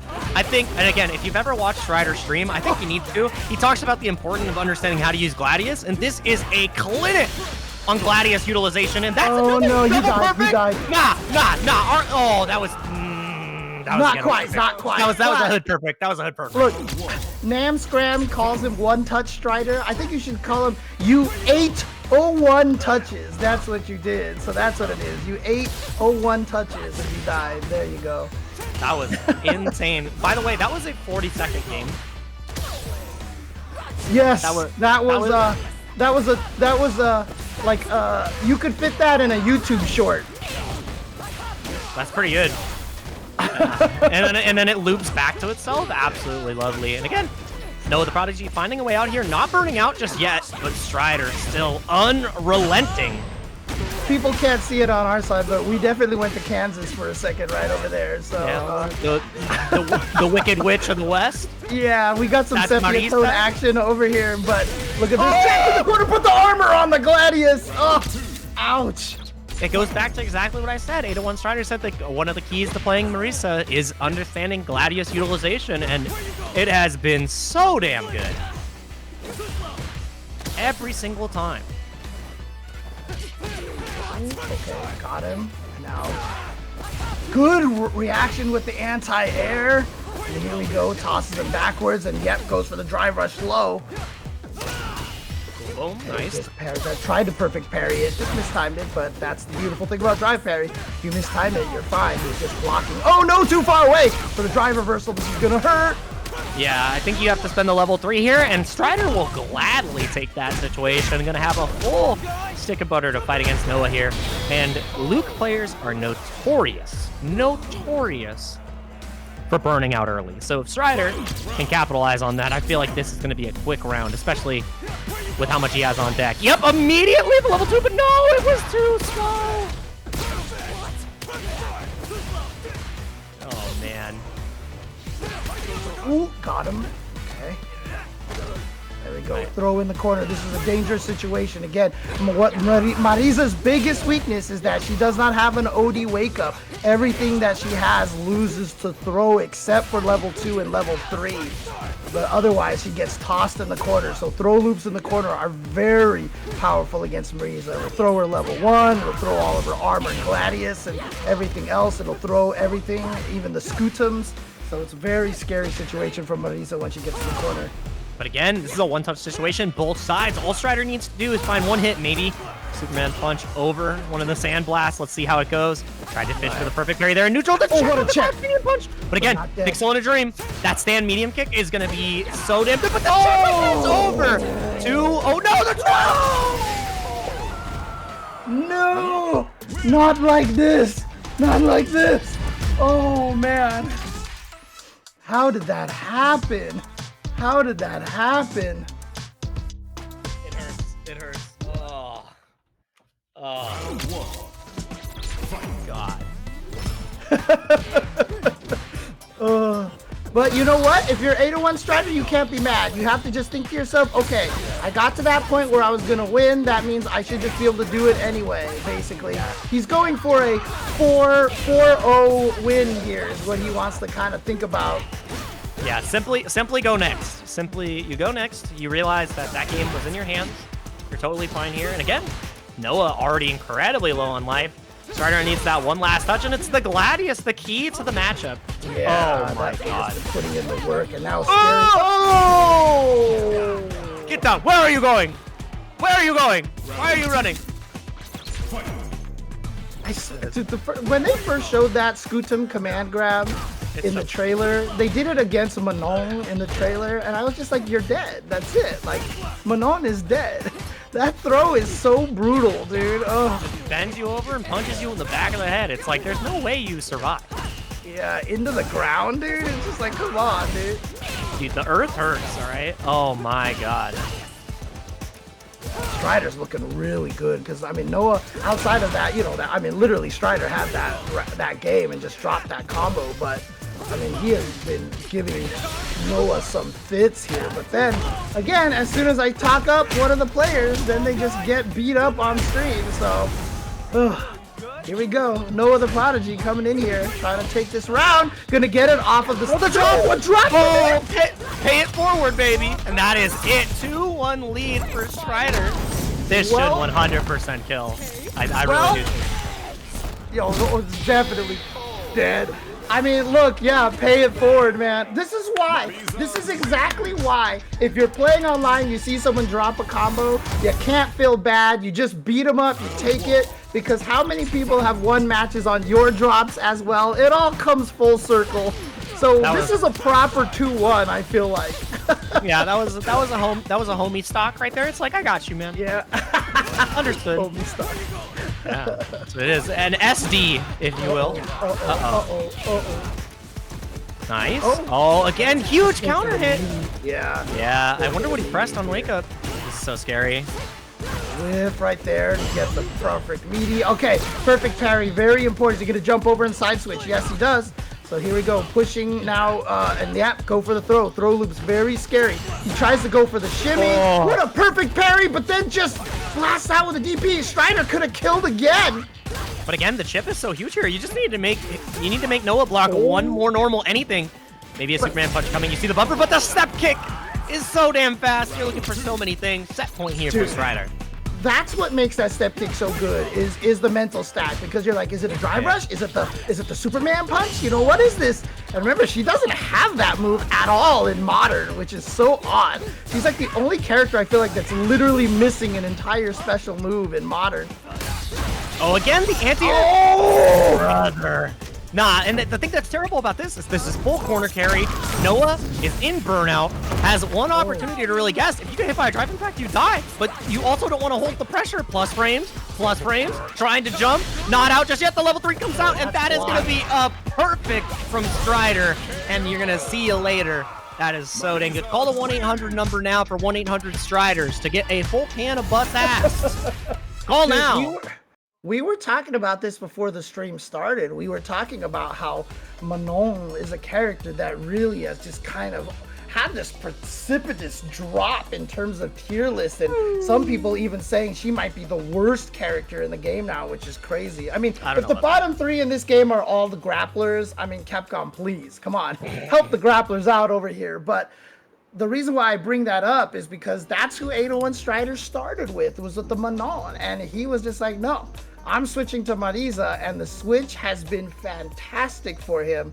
Honestly, and I'm going to say this with all the love, no critique, Idom, please switch to Marisa. Idom, please switch to Marisa.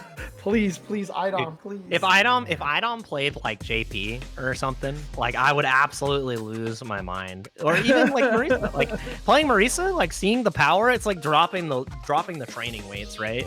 And I don't know. Every time I see Idom pick Manon, I just see Jesse Pinkman. It's like, we can't let him keep getting away with this. Like I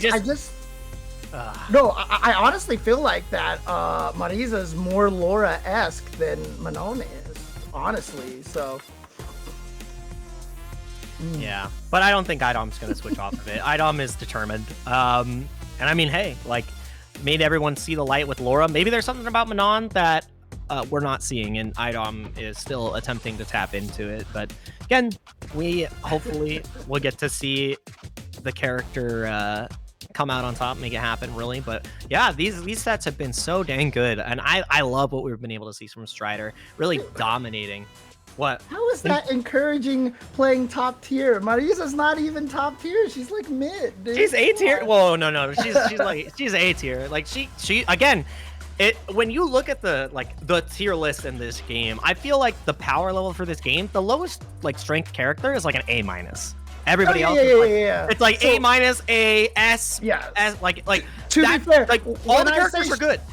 When I say she's mid, I mean that there's like 10 characters that are better than her in the game. And that's not saying that she's not strong, because clearly Marisa is really strong. It's just that the other characters are super strong. That's the good thing about this, is that everybody is really strong. You know, everybody in this game is strong. So that makes it really fun. And, you know, like I said, we saw that at Singapore, you know, with Rashid and Chun-Li getting in the top 3, so. Oh, yeah.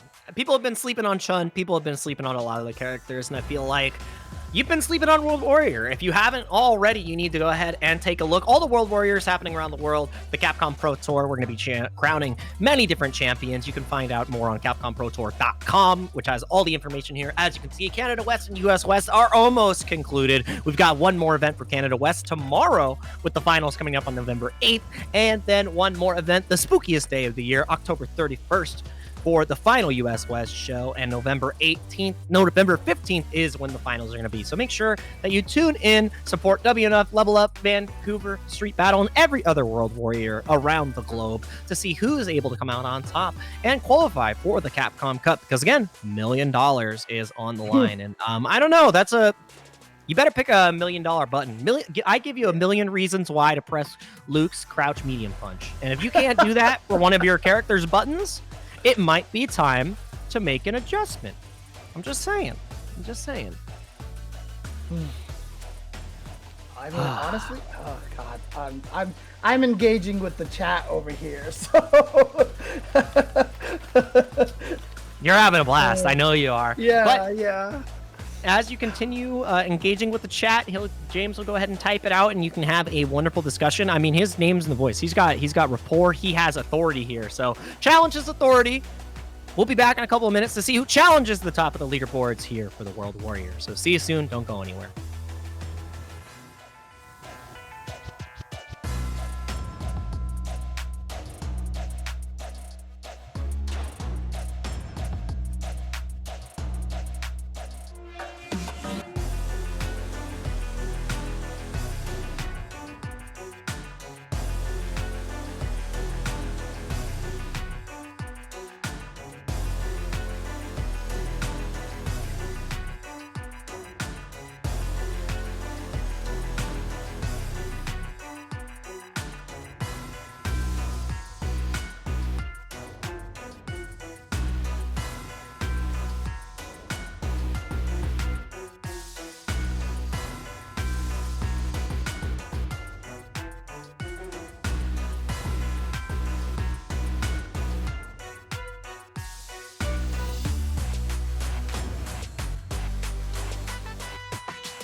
Welcome back, everybody, to World Warrior West. We are trying to find out here in week number 4 who is going to pick up a bunch of more points. My name is James Chen. I am joined by Jake Ryan.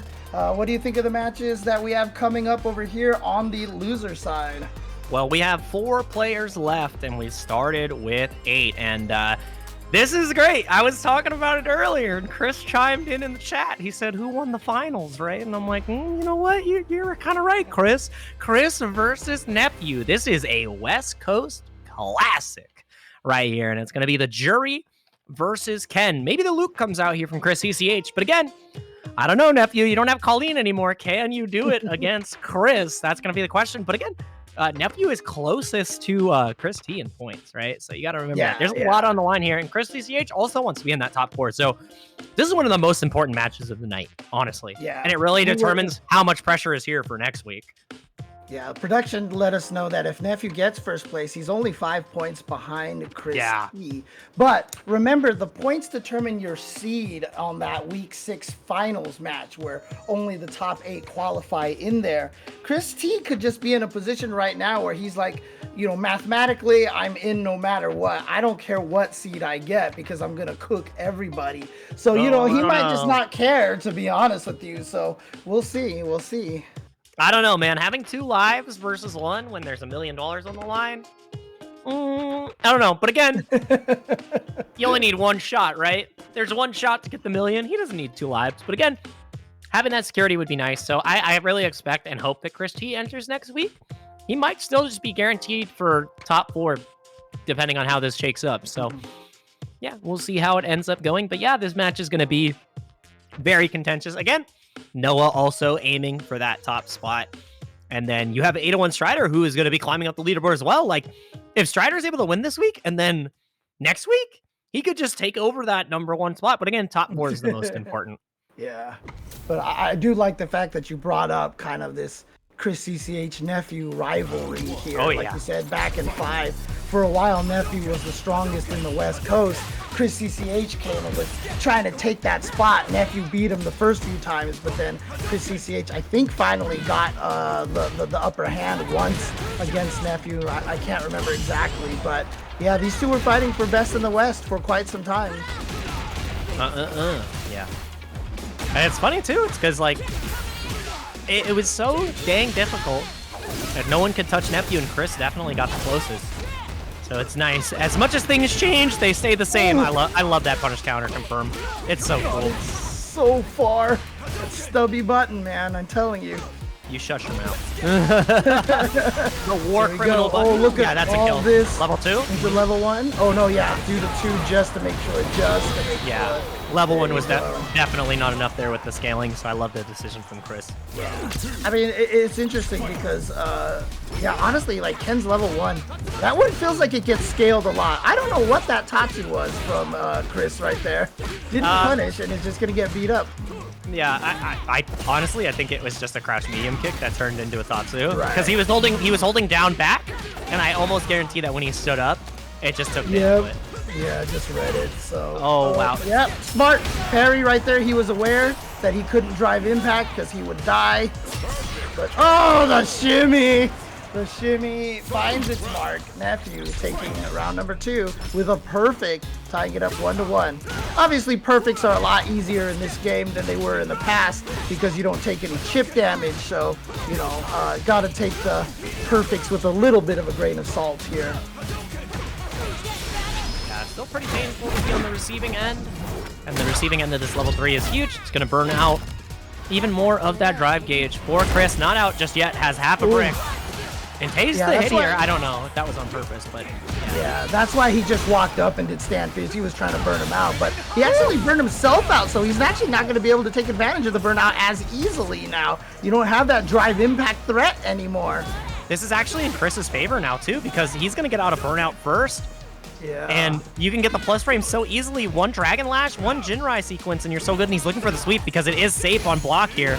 Yeah, and now you're into overhead. Oh, he tried to go for his own shimmy. What? You stole the turn! Chris, the madman, was like, I am minus. You're going to hit a button. I'm just doing it. Flow chart. Let's go. It's our turn. Did they block the Jinrai? DP. Hell yeah. That is every Ken. That is every Ken player. Like that was the synapses firing all together.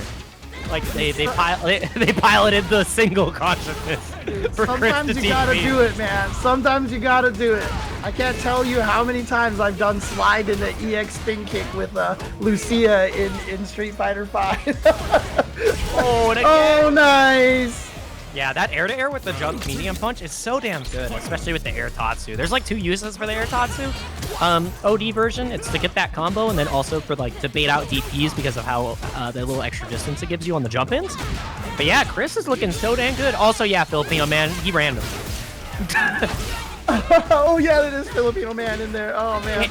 Anton's like, this dude is random as hell, and I'm like, and you know what? He knows better than anyone because he fights Chris CCH all the time. So Anton's just like, man, dude, random AF, dude. Well, I like that. I like that punish counter on the light Tatsu right there. It is a 4-frame startup right there, so damn good. Able to get the punish there on Nephew. Real smart. Ooh. Okay, it doesn't do any follow-ups right there, but you're not scared of the ODDP. Yeah, there you go. And that just being an easy confirm right there, like I said, is just a great way for Ken to get some level 3 damage. It does start from the crouching medium kick, however, if that does hit, and that scales hard. Oh, Nephew with the reactions! Yeah, not a kill though. The low damage on the level 1, and again, still in burnout, so... you blocked it? Oh, no. No! Oh, what's the move? I think maybe grab. I don't know. It was likely grab. I didn't see a normal start up, but the counter hit was there. Oh no. Yeah, he must have just hit a button like 1 frame before that super startup because I thought he was just going to cancel to the drive parry and then just go home basically after that. Oh my god, you just went for the buttons. Nephew might have been scared of a throw, tried to hit some, but there is that counter, the throw counter. Throw me once, shame on you. Throw me twice, shame on me. Alright, let's see. Able to really contest with the OD right there. And let's see. Oh, yeah. There it was actually a disadvantage that Ken's OD Fireball doesn't knock down in that situation, whereas Jury's did, so it helped Nephew. But look at this burnout situation. And because Nephew is getting, Chris is getting more hits. No, actually, never mind. They're still going to recover at about the same time. So yeah, but the driving back comes out the frame 1. Oh my god. A little bit of gauge left. Nephew almost burnt out again. The throw comes in. One more guess. He did OD. Oh my god. The eject button and the try brush throw. That was so damn smart. My man did Tiger Knee OD Tatsu to get out of the corner. That was sick. That was so sick. Like, if I get 1 F-bomb an hour, like... Fuck. That's where it is, right? That was so good. Oh my god. Dude, now I'm picturing you. You're gonna be doing that all over the place, right? Stolen. Dude, I can't help myself. I see it and it's like, yeah, you gotta do the jump out Tatsu with the throw, man. It's so good. And then you absolutely just die. Oh, whipped a little too early. Damn. Tiger, you want to do it? Yeah, go ahead. You're about yeah. So the Tiger Knee motion for that is you input the quarter circle back, and then you press jump forward, and then you do double kick, and it comes out. So it's the Tiger Knee cannon strike from Cammy in Street Fighter 4. You do the quarter circle back on the ground, then jump and hit the buttons. Yep, that way it's easier. Because if you try to do jump and then the buttons, it won't come out. There are other games where it's reversed order, and there are games where the reversals just come in every time for Chris. Absolutely beautiful. First Dragon Lash we're seeing here, and no answer from Nephew. If you gotta sneak it in. Oh man. Ooh. Oh, here we go. Gets the meaty. Go straight to the level 1. This is because he's trying to burn him out a little bit. The thing is, a lot of times you like to put someone at just no drive gauge because then it really hampers them, makes them play a lot more, passively and more scared. And yeah, you see Nephew trying to be super aggressive, and so Chris reads that with the wake up super. Well, we tried to bait the reversal right there. Again, no bite from Nephew. Big punish counter. This does connect. Use the leg. That button is so good for Jury, and if you drive rush it, she flies like across the screen. It's ridiculous.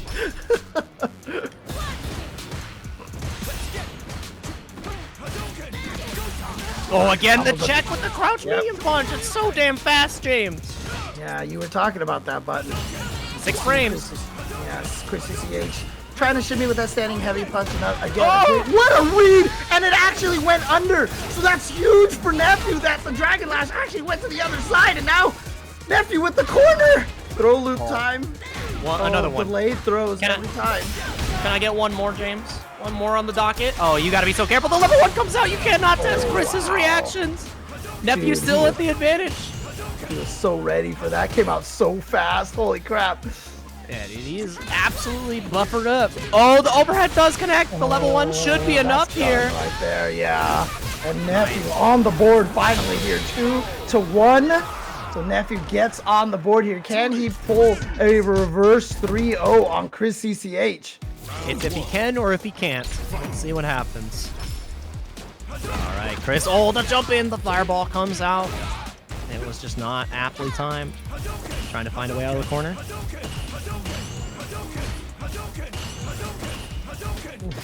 Bro, we are playing Street Fighter. Hadouken, Yes. Hadouken, Hadouken. So many Hadouken. fireballs, it almost seems like a machine gun blow. Machine gun blow. Oh, nice. Went for the cheeky little reset right there. You can go overhead, you can go into the low or the grab. Nephew is ready. Big punish counter. To the corner we go. And the bait he blocked. Yeah, there you stop. go. Drive rush to get the starter. Do more damage. Yes. Yeah. Speed. Oh, yeah. Drive rush Pierce and the crouching heavy punch, huh? Okay. Oh, no. Oh, no. Ow. Ow. And there was a dominant round from Ken. And again, Ken, like I said, when he gets you in the corner, I feel like it's so scary to fight him because he has so much damage at all the different ranges. That was so good. And I love that. Spending the level 2 here, knowing that the level 1 is going to be back on deck, just wants to put Nephew at this deficit, 50% off. The jury's life bar, another grab. Can I see? Give it up for number 3. No shot. Get me out. Yeah, nice from Nephew right there. So you know what? No, I'm done with. Oh, yes, the active frames on the DP going to catch the dive. But look at this. The damage into the level 1. Oh my god, and the optimization. No, oh no! Oh, he went too fancy. He went too fancy. He tried to go for it all, but I don't mind that from Chris, to be honest with you, because you want to practice those things in case you need it in a big environment like this, but it might give... Oh no, he tried to fuzzy him, but Chris got hit crouching on his wake up, and so that fuzzy's not going to work, but that overhead is... Oh, he tried to check with the stand light kick, but it wasn't fast enough. There's not enough bar on the side of Nephew. He can't block anything. And that's exactly why Chris CCH goes for the ODDP. That was checkmate. He needed to bait it. He needed to be completely away. And Chris knew it was either going to chip or he was going to press a button. So good from Chris. 3-1 over Nephew. Yeah, dropping that combo, though, was scary. But like I said, he was practicing it in clutch situations because you might need it one of these days. So I don't mind him doing that here on this World Warrior event. But good job to Chris CCH. Unfortunately, it means the end of Nephew. I just want to respond to Notice Me Senpai in the chat who asks, is this live? Actually, this is pre-recorded. So I just want to let you know. So. Oh, man. James, you sure are. James isn't actually here. This is Holograms James Chen. And we're just listening to his in-game commentary. So if you actually put it onto your games, he'll say the exact same things he says here. He'll even reply to your name for Notice Me Senpai. Like he'll know. Like it's the fighting game player in me. I knew he was gonna ask that question at specifically this time in the chat. So when we got here, I made sure to say those lines to answer him. See, there you go. AI James Chen is way too accurate. He even asked the question, is it going to kill? He knows, but he still asks. That is wild. Chen GPT, there you go. Chen GPT? It's not chat. Chen GPT, yeah. Chen GPT? He tells you about the secrets of Street Fighter 2? The everything you need to know. You ask a question and it just spits out a Chenism. Is what you get. He doesn't play it like a V-ism. He plays his Chenism. That's how he does it. There you go. Exactly. Yeah. Oh, man. But yeah, that is our losers semifinals in the books, which leaves us with 3 players left. Noah, Chris, and 801 Strider. And this is a rematch that we get to see here. Go ahead. I just want to say this. 5 codes remaining, guys. Dude. 5? 5 codes remaining. Come on. Hold Come him on, hostage. guys. Hold him hostage. Matcherino, could go to the Matcherino. You can see this. Shout outs to Han Cholo, Hoagie Pops, Fried Onyo, Kirk WC, Thick Casket, John Vang, Not the Shirts, etc., etc. But you waited this long, Ryan, to get in here? Come on, Ryan. Come on. I'm working, all right? This is pre-recorded. This was actually planned when I was going to use mine. And we are planning to move forward. Noah versus Chris has begun. Losers finals here. Again, huge point implications on the line here. We're going to look at the leaderboard after this all ends, and he sees green, and it means that it's time to ODDP. Chris is just peppering it. 5 codes is just $1.25, but that gives Chris CCH at least like 15 minutes of parking in Seattle, dude. Oh, no. He was trying to go in between, but instead Noah chose not to cancel at all. And what can you do here? You spent your meter already. He was expecting that cancel earlier on. Noah baited out with just a raw heavy punch. Nice, intelligent play. And then Chris had nothing left in the tank to be able to counter that. Yeah, meter got baited out. That was such a good punish counter. Golly. Woo! And the back dash on the throw. Sometimes we guess correctly. Nice cross cut. Oof. Good tech right there by Noah as well. Oh, there it is. No, yeah, he didn't have enough meter. He didn't want to actually drive reversal that. And again, Noah is not scared of just using all of that drive meter that he has. He just goes to ham with that. So if he burns himself out here with a drive cancel soon, you see him trying to bait out. Oh, what a confirm from Chris CCH, and he still has another level 1 to be able to break out of drive impact situations. And Noah's about to burn out too, so he can't be overextending here. And the same thing is, Chris cannot go into Jinrai to try to get that burnout because it's a guaranteed drive impact punish, depending on the starter. So let's see, but now burns out a burnout. Like I said, Noah just doesn't care about burning out. See, he's just like, you know what? I'll be spending all of my meter. I don't care. Because he plays Luke so well in burnout. He has 2 really good modes, but that standing medium kick from Luke, such a good button. Wow. It's too damn good. That stand medium kick? Criminal. Yeah, you don't have 3 bars. Sorry, buddy. I see that you like to play neutral like this a lot. Twitter bombos? Got him. Hi. Yeah. Oh, nobody went the TP. He got the wrong timing on the Jin Rise. Oh, man, he didn't have the height. And then that crouching medium punch coming back and doing some work. That's $1 million button right there. Oh, yeah? Oh, back throw? No. Oh, of course. Ken can side switch at no meter cost. Even on that perfect parry, getting a decent chunk. Nice. Yep. Challenge that drive rush cancel. Like I said, that's one of the things that we're going to see a lot more as the game matures. What is Chris buckling? Oh, and there it is again. And get off me. Burnout. Oh! Noah with the DP reaction. And now he has Chris in the corner. And that stand medium kick is so rough, but the OD sand blast goes straight through. The Hadu. How do you do it? What a smart decision by Noah right there. Back throw. Try to push him a little bit closer to that corner on the right side over there. Oh, yeah. The 3-piece does not connect. Again, charge up them knuckles. Rev up them fryers. Again, drive reversaling charge knuckle like that is a tough one because it's literally 2 bars for nothing, right? Because Luke doesn't have to spend any bars to get that. And so it's a tough one to drive reversal because you're at such a big drive gauge deficit as a result. You see Chris just pumping that super. No! This is not a rhythm game. We're not trying to pump it up. We're trying to beat down. And the beatdowns are coming to Memphis. That is a 2-0 lead swiftly for Noah the Prodigy. Yeah, the problem was we saw Chris CCH buffering, right? You saw the buffering there. So Noah knew, okay, he's just trying to super, so I'm just gonna bait it out by doing nothing here. And sure enough, that happened. Yeah, the power of nothing is so dang potent, and now Noah showing us something else. Oh man, the crouch medium punch, the right arm of the Forbidden One, man, it's too good. It's too good. Oh, got baited. Oh, this is all going downhill for Chris CCH in that rapid fashion. Noah here 1 round away off of that perfect. Yeah, this is looking, in the great words of Damascus, long for mans, and the crouch medium punch finds the mark once again. Oh, what? You wake up with the stubby standing heavy punch? Nice. Oh, he didn't get the charge. Oh, and the bait right there. The shimmy. Oh my god, he goes for the throw bait too with the light gen ride. You're so damn smart, Chris. Oh, risky.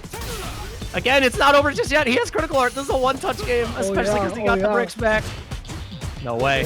One crouching medium kick it's over, but here comes Noah. He burned himself out. Oh no! He didn't nice. Wait, he did level 3? Noah had the level 3. Come on, that's the Luke, right? Every time you do that charge, you're looking for people to drive impact to cancel into that level 3. He you know what? Chris was down and out and he checked him, but now again, the level 3 is immediately spent. Chris is gonna be at 50% here. Oh my god, why did he do so much damage? Gross. There it is again. We've seen Chris do that a bunch, but if I was Noah, like I almost drive cancel again just to get him to spend it and burn himself out, you know? But, what a whip punish into the level 3. Here we go. Boom. But he has just enough health that he was not in critical art. So again, starting from crouching medium kick, gonna be a lot of scaling on that. So he hasn't even caught up in life yet. Way. What a jab check. Yeah, didn't have the right button off the drive rush there. That was so damn smart from Noah. Surviving and burn out excellently. The DP comes out. Now it's a one-touch game, but the low forward wake up. Yeah. Goes for the Dragon Lash. Oh, this is so scary. He has level 1, and he doesn't matter. He gets the crouch medium punch, the ultimate weapon in Luke's disposal. Takes Chris CC. So fitting that he wins with the crouching medium punch trade, man. Because again, that button is so strong, such a strong button.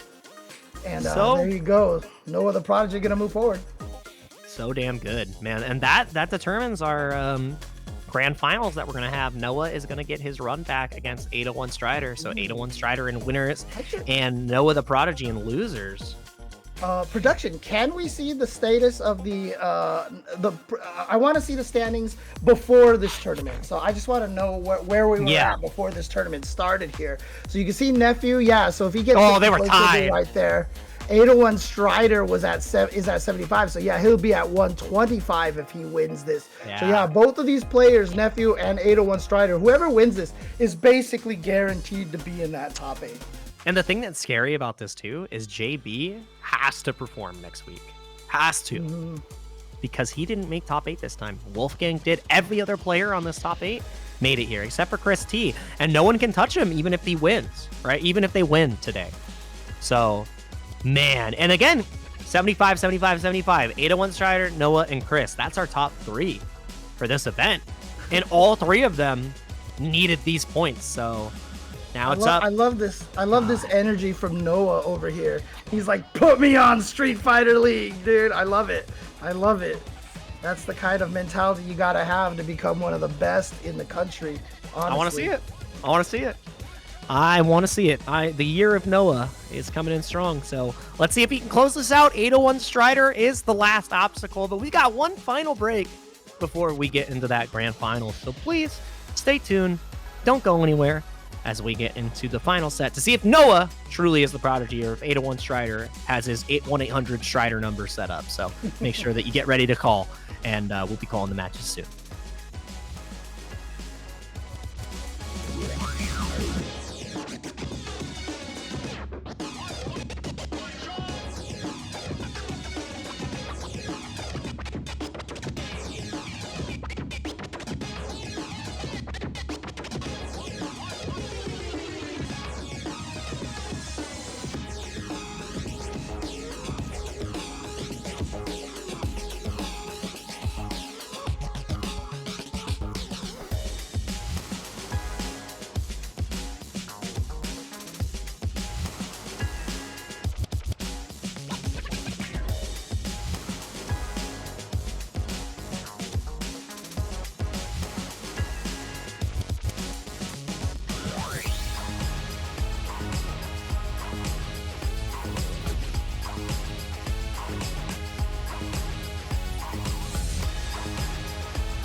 And welcome back, everybody. It is time for the grand finals to find out who is getting those 50 points. And of course, those 50 points basically mean they'll be right behind Chris T in the standings. But again, that'll be for the seeding for the final week. This is just week 4. We've got one more week to determine the seeding, and then week number 6 will be the actual 8 players to find out who wins and qualifies into Capcom Cup for that $1 million. I'm James Chen, joined here by Mr. Jake Ryan for the grand finals. Are you ready for this? Oh yeah, I'm so ready for it. And I know the players are ready for those points, and even more so ready for the money in the match arena, because they're going to be fighting out for that top spot. And if you haven't already, please go ahead and take a look at the match arena so that we can get these players pockets lined and filled. We used all the codes, so thank you everybody who had utilized the contribute codes. You all did it together, and I very much appreciate it. So if you have any more to contribute, some pocket change, whatever it may be, go ahead and send it on over to these players, because they have been providing entertainment the entire night. We had to reschedule this one, so 2 nights that they've committed here, and we want to make sure that those commitments are paid in full. And yeah, one of these players is going to be paid in full points wise. 50 for first place, 40 for second place. And I think the most important piece of this is these players are tied in points as well, 75 points apiece here for Strider and Noah. Oh, no, actually Strider had 85 and Noah had 75. Oh wait, no, you're right. Nephew was the one who was ahead. Nephew was the one that had 85. You're right. Okay, sorry about that. Correct. Nah, totally fine. And it leads a lot here, because even if one of these players wins, they're still behind Chris T, right? So the next event is really going to be the main decider to top 4, how those players end up in top 4, and then bottom 4 too, because seeding is really important. You might want to fight against the 4th place instead of the 3rd, right? Like 2nd and 3rd is going to be hotly contested. 1st is going to fight 4th, if I imagine correctly, based on seeding. And you want as many chances. You want the easiest path, especially after you've worked this hard after 5 events to get here. Because $1 million is no joke. So that is life-changing amounts of money that you'd be qualifying for a chance for. And it is prestigious to join the Capcom Pro Tour, right? The fighting for the Capcom Cup. So it's the Capcom Cup 10, the first one for Street Fighter 6. Oh, I'd be sweating bullets. I think I remember explicitly, like, we've had players go into their interviews after they qualified in their online qualifiers, and you look at a player like Travis Styles. Travis Styles qualified for his region like 3 times in a row, like the back-to-back, untouched. He's been doing it every time. He goes on the interview and he's like, I have never been that nervous. Right? Like, and this is the guy who's like the clear favorite. He's done it. Like, his Balrog was an absolute menace through the lifespan of 5. Had like immaculate spacing, just great play across the board. And then he gets into Street Fighter 6 and he says, I have never been more stressed. He thought he was gonna like cry. Like that's how much this means. Like, it's a different level. It's a different caliber. Like, we have raised the bar. And I think that's great. Like, honestly, seeing these players thrive under that pressure is huge, and this is where the pressure comes. James, tell me, what are we about to watch? This is grand finals here with Noah the Prodigy going up against 801 Strider, and like I said, Noah the Prodigy, a lot of confidence here, and 801 Strider, veteran here. Took a while in Street Fighter 4. He was good, but he was the more like gatekeeper status. During the course of Street Fighter 5, became one of the top players, was able to qualify in the Capcom Cup, and now he's trying to give himself the best shot to make it in via US West World Warrior here by trying to build up enough points and basically guaranteeing him a spot in that top 8. And I feel like as soon as you start talking to Strider, he is getting the beat down of the century. That happens every time, man. All right, Noah the Prodigy, amazing player here. Look at this, perfect. Jesus. Okay, you know what? Oh man. Both of these players, so good. All right, that's how I'm gonna do that. Yeah, first round does go over to Noah here, and again, it is loser's side here for Noah, so he's got to win 2 sets to make this happen over 801 Strider. And a perfect parry to boot. Parry. The back throw into the corner, smart decision right there. Obviously the scaler, but look at this. Noah right away just gets the back throw, but then just gets punched in the face by a full charge Gladius. Absolutely duh. But again here, now it's a one-touch situation. My charge is better than yours. Oh, good air-to-air actually by 801 Strider, especially challenging against Luke, because Luke's jump attacks are terrifying. Again, the perfect, and you know what?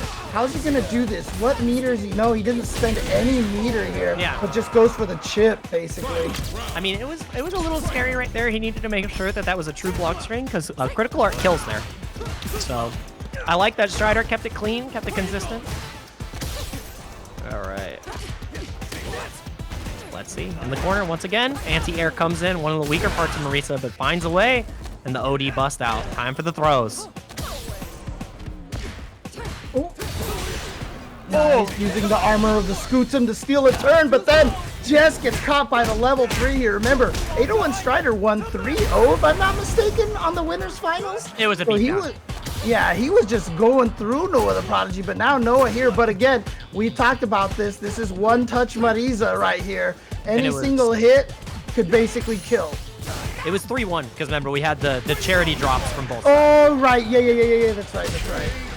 Oh, but there's that crouching medium punch for the trade again. Oh, man. So good. Again, that's the $1 million button if I've ever seen one. But going into this next round, let's see how it goes. Game 2.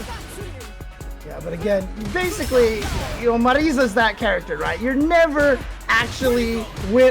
won until it actually says KO, because she's so scary with the amount of damage she can deal. But now Noah's firing on all cylinders here. Look at this. Remember, he's coming from the loser's bracket. He does have to win 2 sets. And wow, I didn't think that was going to stay in the front. Yeah, really good anti-air from Noah. And again, Strider trying to find a way in. The Sandblast are connected though. And you can't take any more, really. Oh, nah, another perfect parry. It's been so consistent for Strider. Damn. All right, going for a corner push. Oh, the reset. Oh, no, it was a combo. It was a combo because it was a counter hit. And he chips him out with the level 1. Oh, no. Noah the Prodigy escaping that by having that crouching strong be a counter hit, so it ended up comboing, and when it combos, you don't get the wall splat. Yeah, that was quite unfortunate for the side of Strider. But again, Noah the Prodigy, the one capitalizing on it. That's what you like to see. It's a give and take a game. That forward movement on that stand light punch from Luke, such a good whip punish tool. This corner pressure right now. Oh no, he just didn't get the flash knuckle in the air at all. That was odd.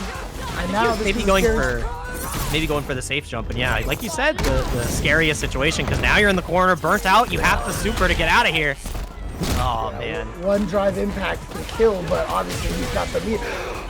What the hell? Was that supposed to be an EX Sandblast? But I don't know, whatever it was, it worked. And Noah the Prodigy is up 2-0. Yeah, it was in burnout there, so I mean, I think the only other thing it could have been was a super, but that is the second time he's caught somebody on Wake Up. Yeah, I love that trade. He's just stupid. Just starts falling over. Yeah, dude, both of them charging their punches at each other. That was just like, like one of those, like, the two superheroes punch each other and the explosion, that it causes. The Looney Tunes reel back afterwards. Yeah. Oh boy, Noah is just looking so strong. And again, Noah, when he is burned out, is so strong. He is so scary when he's in burnout. It never feels like he's in any sort of deficit at all. Yeah, but again, oh man. Every single time Strider seems to get an inch, Noah just stops him, going for the drive impact there to get a little bit more drive gauge off the table. And the bait on the PP. Uh-oh, this is where it begins. Yeah, not going to go for the meter at this point right now because he just wants to get the regular kill. Yeah, you are burnt out. Yeah, that's a tough situation right there. Obviously, when you're burned out, like I said, Noah's so good at playing in burned out, but as soon as Strider got the hit and got to have the Oki and the aggression, that's when it became hard for Noah. Oh, that's a huge counter hit, though. Strider trying to press out of these situations. Noah about to burn out again, though, and I mean, even though he's comfortable there, it's not a position you really want to be in, but the full four-piece to get straight through the target combo. Yeah, Yeah, that's it right there. But having good target combos like that to break through armor is one of the benefits of Luke, and that's going to allow Noah to take the first set 3-0, essentially knock Strider into loser's bracket And we are back to 0-0. So damn good right there. And yeah, we're going back to character select. Well, going back to the lobby here for just a moment, waiting to get right back into it. And again, anytime you lose a set like that, you in grand finals, take your time, give it a second to think. Actually, something that Strider usually says in his stream, and if you haven't already, you should go watch it. It's very informative and educational, is you can't look at every little piece of a game, especially if you're in like a grand finals or like a winner's side and you go to fight somebody again. You can't look at every single decision and adapt immediately, right? You have to look at the turning points for the match. So it's like, what were the key moments? It's like the canon moments in your game that made you lose. And it's like, break it down to like 3 things. It's like, I went for this here and it didn't work out. Or Noah did this over and over again and I didn't have an answer. Right. And like adapting those little things, I feel is the best way. Because you can't take the elephant out in one go. You have to like break it into pieces. So yeah, and usually a lot of times you'll see like the shimmy kill at the end and you're like, oh, yeah, he lost because he got his throw baited, but really that wasn't the kill. That's the mix up at the end. The kill was that he whiffed something or made a mistake somewhere else, or like that the drive reversal got punished and he got put into that situation. Oh yeah. Oh, nice in the burnout already. Okay, again, Noah's been so good. Interesting how that didn't hit properly there. Yeah, strange. That's a great trade combo. Yep. Trade combo. Now you're in the corner. Are you going for the drive impact? No, you go for the throw. Armor. That's level 1. Yeah, he was expecting the drive. As soon as he saw that cancel, I think he thought it was the drive impact, so he went for the level 1. So really smart from 801 Strider to use the phalanx that way as a fake cancel to bait that level 1 out of Noah. And then he had no meters, so 801 Strider just went for the drive cancel afterward, the drive impact afterwards. Oh, he got the shimmy, but no punish. And the thing about it, too, is we didn't see Strider utilize that in the last set at all. By the way, you're dead. James, call an ambulance. But not for me! He just built the level 3 on that punch. Oh, God. Didn't even need the wall splat. Just killed him straight up. Yeah, that was gross. That was gross. But yeah, utilizing the Superman punch there was amazing. It just jumps right over the fireballs and it jumps over the level 1 super, which really gave him that situation. And we didn't see it used at all in the first set. So pulling out the tools, changing it up, small adjustments can really make a difference. Yep. Safe jump, goes for the low instead. Nice.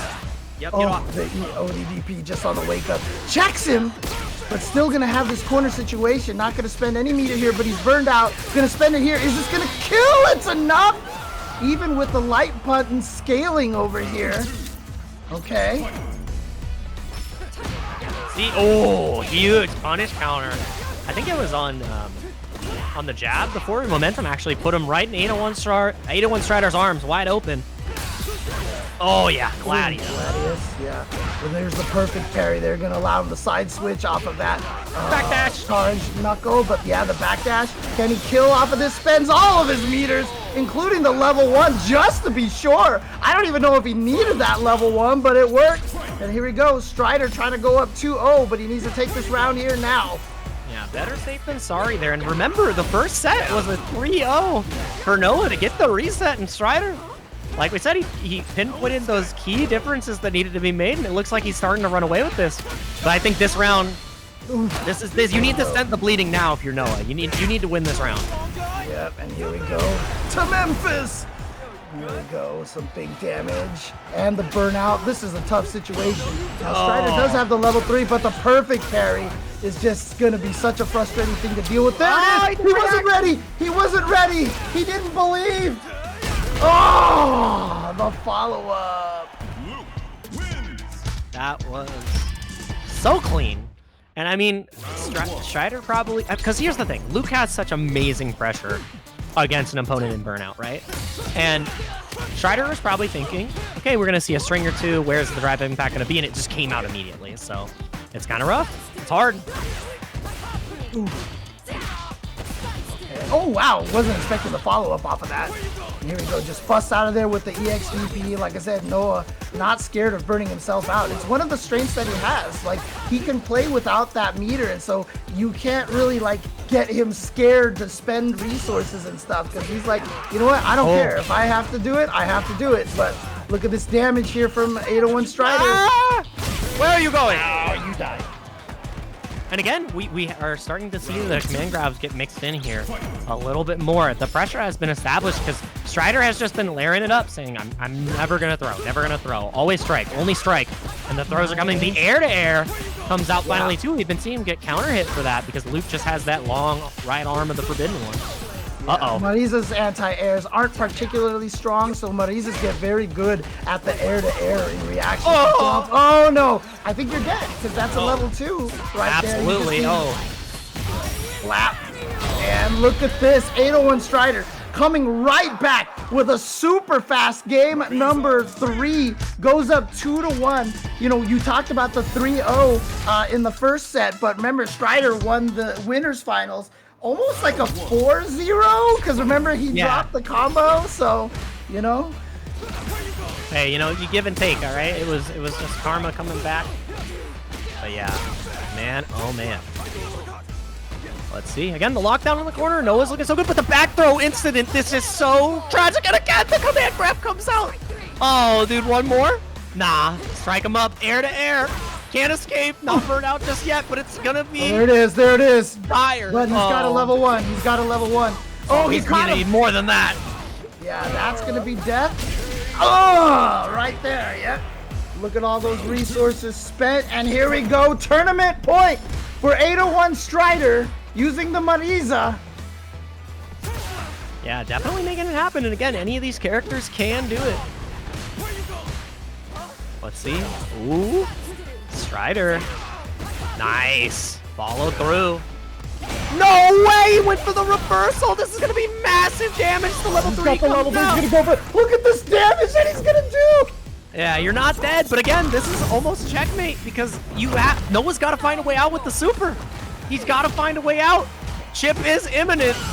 Oh, and that's it. 801 Strider with the perfect parry to 3-1 Noah. Even with the reset, it did not matter. 801 Strider, call now for your 50 points in the World Warrior. What a damn reaction.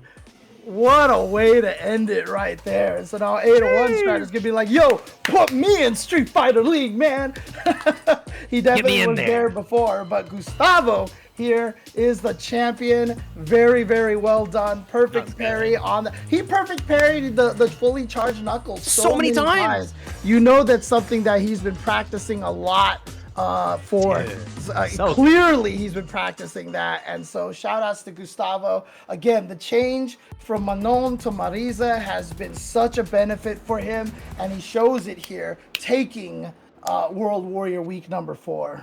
Yeah, that was beautiful. And again, it showed how well 801 Strider is at adapting and his tenure and skill as a player, right? The resilience he was able to show, especially after getting 3-0'd in that first set of grand finals, and the adjustments he needed to make, utilizing the Superman punch a little bit more to really catch Noah off guard, and then starting layering in the command grabs after just showing so many pressure sequences, not representing the throw. And it just started to fall apart for Noah. The perfect parries were no longer working. He started getting called out on parry wake-ups in general by getting hit by the Sodom and the cancel.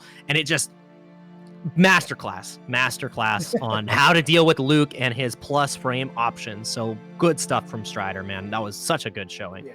And honestly, I want to echo what LLJB3 says in the chat. It says World Warrior has been great this year so far. Again, it's really awesome that we have all these different regions being able to showcase their stuff. Not only the regions showcase their stuff, but some of their streamers being able to showcase their streaming. And, you know, they've worked so hard to be TOs in their region and such. So it's really great to see, you know, allowing the community to play together. Shout outs to Good Netcode letting us have this, you know, but obviously the online is a new way to play a lot of these things, but you know, as we saw this past week with the Singapore final, the Singapore major premiere, I guess you can call it, you know, there's definitely a lot of room for offline as well. So hopefully, you know, in the coming years, we get back to being able to prioritize a lot of the offline events. But World Warrior showcasing talent all across the globe, it has been so fun to watch. So fun to watch. Yeah, and I can't wait because there's even more World Warrior coming all around the world. There's still one more event for the West Coast. Canada is coming up tomorrow as well, so you're going to want to tune in there. As you can see the schedule here, October 24th. Today's the 23rd, so on the 25th, you'll be able to watch the top 8. On the 31st, the spookiest day of the year, that's when everybody's going to be playing for top 8, and the show will go on November 1st. And then... it's actually for Canada, actually all going to be on one day instead. So on the 25th, they're going to be running everything. Got a breaking news update to break the airwaves. But yeah, the finals are respectively going to be on November 8th and the 15th for the top 8 only. And the winner of that will win a spot in Capcom Cup 10, which is, I don't know, $1 million? That's a lot of reasons. That's a lot of reasons. Coming together little by little here. We've gotten our second premier qualifier. Of course, that was, spoilers, Gachakun with the Rashid at Singapore. France is coming up soon as well, so we'll find out the third player to qualify via offline. Of course, we already have Angry Bird who qualified via Evo. But again, it's been, Street Fighter 6 has been proven to be a very, very tricky game here because everybody's talking, including myself, talking about the Kens, the Kakerus, I'm not Kakerus, the JPs, the Lukes. I call JP Kakeru. I mean, that just happens sometimes, you know, yeah. But he's obviously the premier JP that everyone's talking about. But again, Gachakun coming in with a surprise Rashid.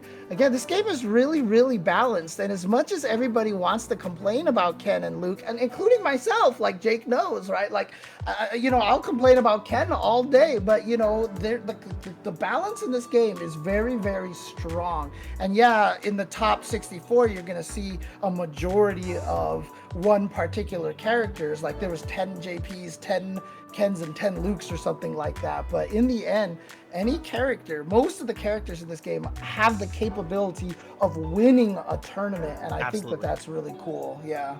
Yeah, I 100% agree. And I wanted to see, because now that the start.gg has been updated, do we have an updated look at the bracket? I know Fossilized Cheeto typed it out in chat. I just want to make sure that's accurate. Thank you again, Cheeto, for sharing those numbers that we had on the docket there. But yeah, it is. It's going to be... Okay, cool. So if Cheeto's numbers are accurate, like every one of those players still has a chance to get in there. All they have to do is just win. So like basically everyone from like Chris CCH in 5th, no, not Chris CCH, 6th place, like Samurai, Wolfgang, Akita, like a lot of those players are in danger. Like, I mean, yeah, really hard to say. Chris T can't get knocked out.